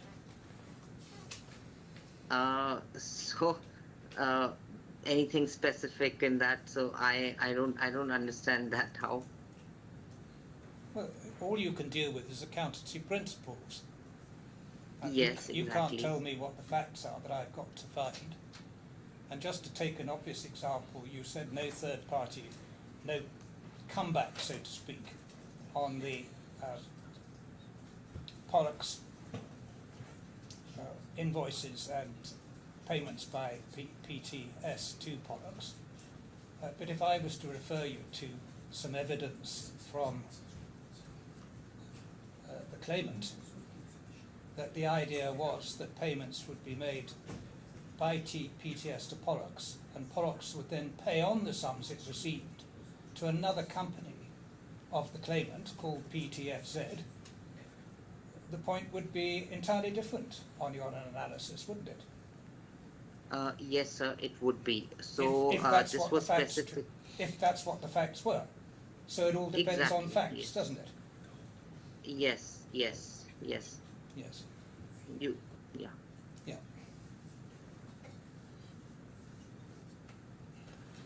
Your Honour, the rest of my line of questioning does focus on some of the factual points. Well, I don't know what you're planning to ask, so I can't decide for you whether you need to put the questions or not, and I don't want to stop you if there are genuine matters of accountancy expertise to be put. But I indicated long ago that I thought the experts would be unable to assist on anything very much except the valuation of the company. Yes. And we've explored that element fully. And I don't think this witness does deal with that, does he at all? No. No. So I think... Up to you. Yeah. I might just raise a few points and then we can probably call it a day. If we can go back to your expert report at 4361, please. Yes. Paragraph 20C. So this is, you rely on an email from Ms. Kapova dated 21st of May 2020 as confirmation that payment was made to Pollux for services provided, correct? Yes. Yeah. So if we can go to that, which is at 4757. Is this the correct exhibit? Yes. You do rely on this? Yeah. So you're aware that she explains that she only realised in 2021 that the services said to have been provided by Pollux were not being rendered, correct? Yes. Yeah. So the email is dated 21st of May 2020, and at that point in time, on her own evidence, Ms. Kapova had not yet realised that Pollux was actually providing services, correct? I don't know about her evidence, but this email was says that it is for payment of invoice for services provided in 2018. It does, but it doesn't attach any reports, work product, or evidence of services, does it? Yes, that's right. No And reports. and again, it doesn't identify what services were allegedly provided, by whom or by when. Yes. And it doesn't explain how the payments were being characterised at the time for accountancy purposes, and it does. Is that right? Yeah, but it's it says that partial payment of invoice issued in 2019 for services provided in 2018. That's what it says. Well, look, Mr. Mack, I put it to you that the Pollux invoices PTS for services where Pollux do not have supporting documents to prove those services, and were never actually rendered, were they? So again, so a point is that there is no documents, yes, in the case bundle which says that whether any services or what kind of services were rendered. What I have is a consultancy agreement. What I have is the invoices. Yeah. And what I have are the payments that have been made, and that too made after a significant period of time. Okay. So, yes. The other points, again, as Your Honour's point, they're more factual points, so I'll move on. If we can go to 4363 of the bundle, please, at paragraph 28. Yes. So this is to do with the JVA and the joining fee. So your position here appears to be that the joining fee has been settled by Mr. Makovini through the JVA and the assignment agreement, yes? Yes. Yeah. So the assignment agreement depends on two elements, doesn't it? Are you aware of that? What exactly are you stating? I don't understand. So your position, and correct me if I'm wrong, appears to be that the joining fee has been settled by Mr. Makovini through the JVA and the assignment agreement. Yes, I believe so. Yeah. But doesn't the assignment agreement depend on two elements? Are you aware of that? I have to again go through the assignment agreement. I don't remember the exact parts of that agreement. Can I go through that? Well, the two elements I can tell you. The first is a valid debt allegedly owed by PTS to Pollux under invoice for euro 9021512. And the second is I remember. Yeah, and the second is a valid dividend payable by Pollux to its sole shareholder, Mr. Makovini, in the amount of euro 975,000. Yes. Yeah? Yes.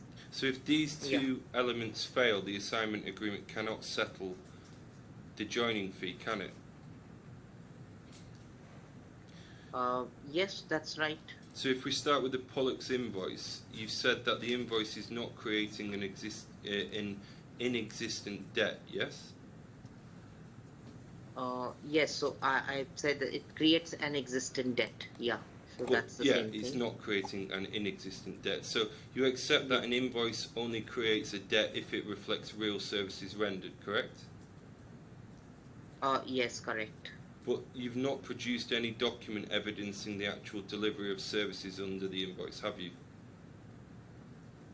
So see, in the case bundle and whatever information was provided, based on that, there was no reports or anything that you have as you have mentioned for the receipt for those services to be provided. However, the only thing was that the payments were made, and of course after a significant period of time.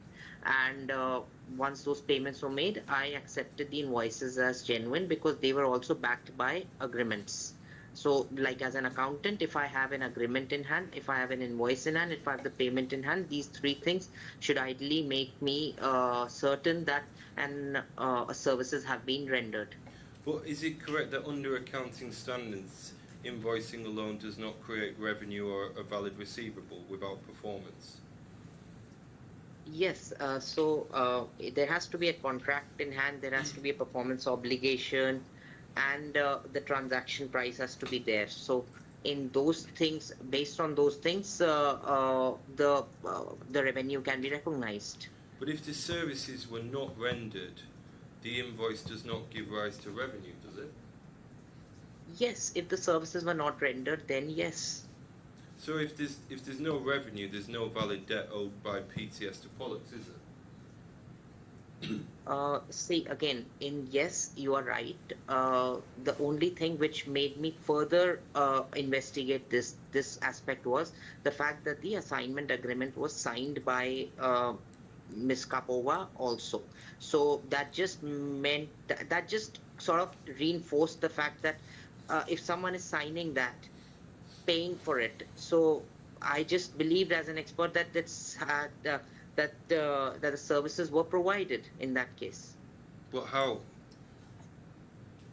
So see again. So can I just explain my stance on it and why I believe so? You can, but I think you have already. But where's the evidence to give that opinion as an expert? Isn't it a question of fact for me, Mr. Makar, again? It is. Isn't it a question of fact for me to decide whether there were real services rendered, and whether the signature and whether the assignment agreement is a genuine document to which there was appropriate consent and so on and so forth? And I understand why you say there's a document. There is. It's clearly there and signed. But that's what it comes to, doesn't it? Yes, it comes to that. Whether or not the so that's why what I'm trying to portray here is that if there is an agreement in hand, and if there is an invoice, there is a payment made after a sufficient period of time, and whatever balance payment was left, there is an assignment agreement to it. That was what led me to believe that yes, the services were rendered validly. So nothing beyond that. And I believe, and yes, it's right to say that sufficient proof of service delivery is not there. But when I connect these dots, I feel that there were services that were there, and that's what I thought so as an accountant. That's my position is clear in that manner. So I think you've said that you rely on the fact that agreements were signed, but both agreements were not signed, were they? So one of the first agreement was not signed by Pollux, yes, but since the payment was made, so I believe the other party who's making the payment is signing the agreement. So I believe that was genuine enough. So if revenue is overstated, is it correct that retained earnings are overstated as well? Of what? Of Pollux? Yeah, in terms of the invoices, yes. Pollux, yeah. Yes, true. So if retained earnings are overstated, the dividend of €975,000 cannot be supported, can it? If earnings are overstated, then yes. You're right. Would you also accept that a shareholder, even if it is a sole shareholder, does not have an automatic right to company funds, correct? Yes, correct. He And- has to get it through dividend route. So yeah, money can only be extracted by a shareholder through declared dividends, loan payments, or approved remuneration. Is that right? Yes. So absent a valid dividend supported by such profits, Mr. Makovini had no right to appropriate Pollux funds, correct? Yes, correct in that case. So for the sake of argument that a dividend was declared on 2nd of April 2020, are you aware that Mr. Makovini had withdrawn significant sums from Pollux prior to that date? No, so I have to check that again. So on the bank evidence presented, the withdrawals amount to €819,000 as of that date, which has been provided by the expert report as well. Are you aware of that? So I'm just aware that yes, there were certain transactions, but I'm not aware of the exact amount and the nature. So in case they were approved loan payments, then maybe fine, but I don't know if they were approved dividends or remunerations. So I'm unaware of that. Are you aware that the declared dividends totaled €975,000? Yes, I'm aware of that. So that would leave a remaining balance payable of approximately €156,000, wouldn't it? Yes, so again, I have to check the final balance sheet for that matter. Well, look, But but if you're stating the facts as correct, so then that might be correct. well, yes. Mr. Maka, this is your expert report. You're giving an expert testimony before the court.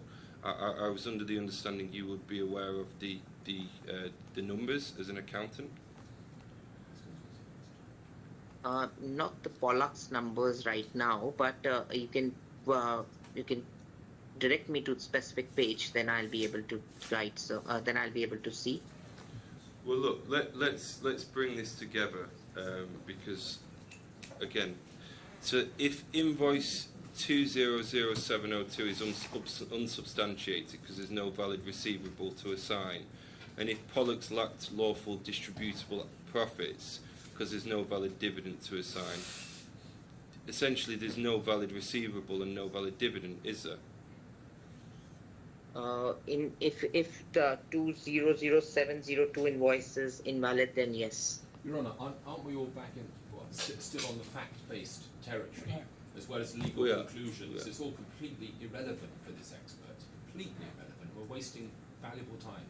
I think this really should be drawn to a stop. Your Honour's politely made the point several times, even in advance of this hearing, about the nature of the expert evidence. And I'd like to respectfully echo that. Honestly, we always have time. I'm done. I just wanted to make just those few last points.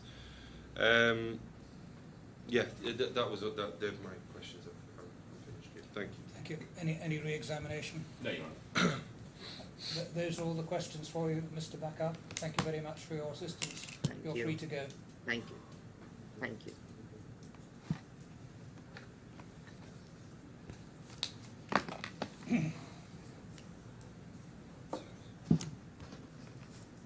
Well, Mr. Sherriman, you're right in saying we'd finish by lunchtime. I got lucky. You were right. So the question is what next? I tell you frankly that I would be sitting down and preparing as much of the judgment as I can before Tuesday night in any event. But at present your closing submissions are due on Tuesday night. Correct. What are you asking me to actually do? So what has happened this morning, the parties have... Had some discussions. Yes. So the intention is for the parties after today, we've got some time this afternoon to meet, have sensible discussions, we're hopeful. We can then report that back to Your Honour by the end of today. Well, that would be very helpful. I say, to be frank, the plainly bits of this judgment that I can write regardless of your submissions, the uncontroversial bits, the history and so on, which I shall be getting on with. I'm not anxious to do work that in the end might prove to be unnecessary. But of course I've no idea whether your discussions will be fruitful or not.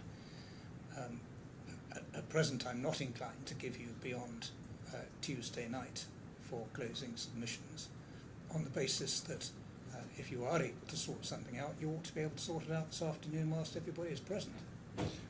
I think that's right. I think all we would say is, and again, I think we agree we'll update the registry by the end of today regardless. Yes, thank you. But what I would say is that if discussions do go on, as we all know, and there's some slight nuances on settlement, then to just ask any indulgence, just to keep the court updated on that. That's all I'd say. All right. As I say, the earlier you can let me know, the more it is likely to save me unnecessary labour. Yeah, absolutely. If you follow. Absolutely. That's exactly what we had in mind, Your Honour.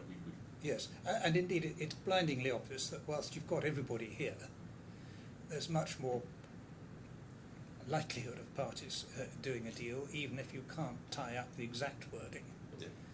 But so that it becomes absolutely plain that there's no wriggle room and the thing disappears into the future.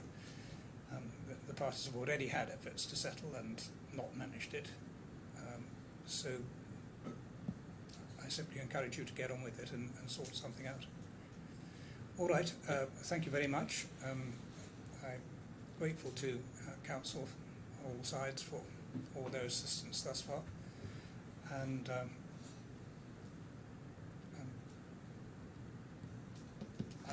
I hope for everybody's sake that some consensual agreement can be reached.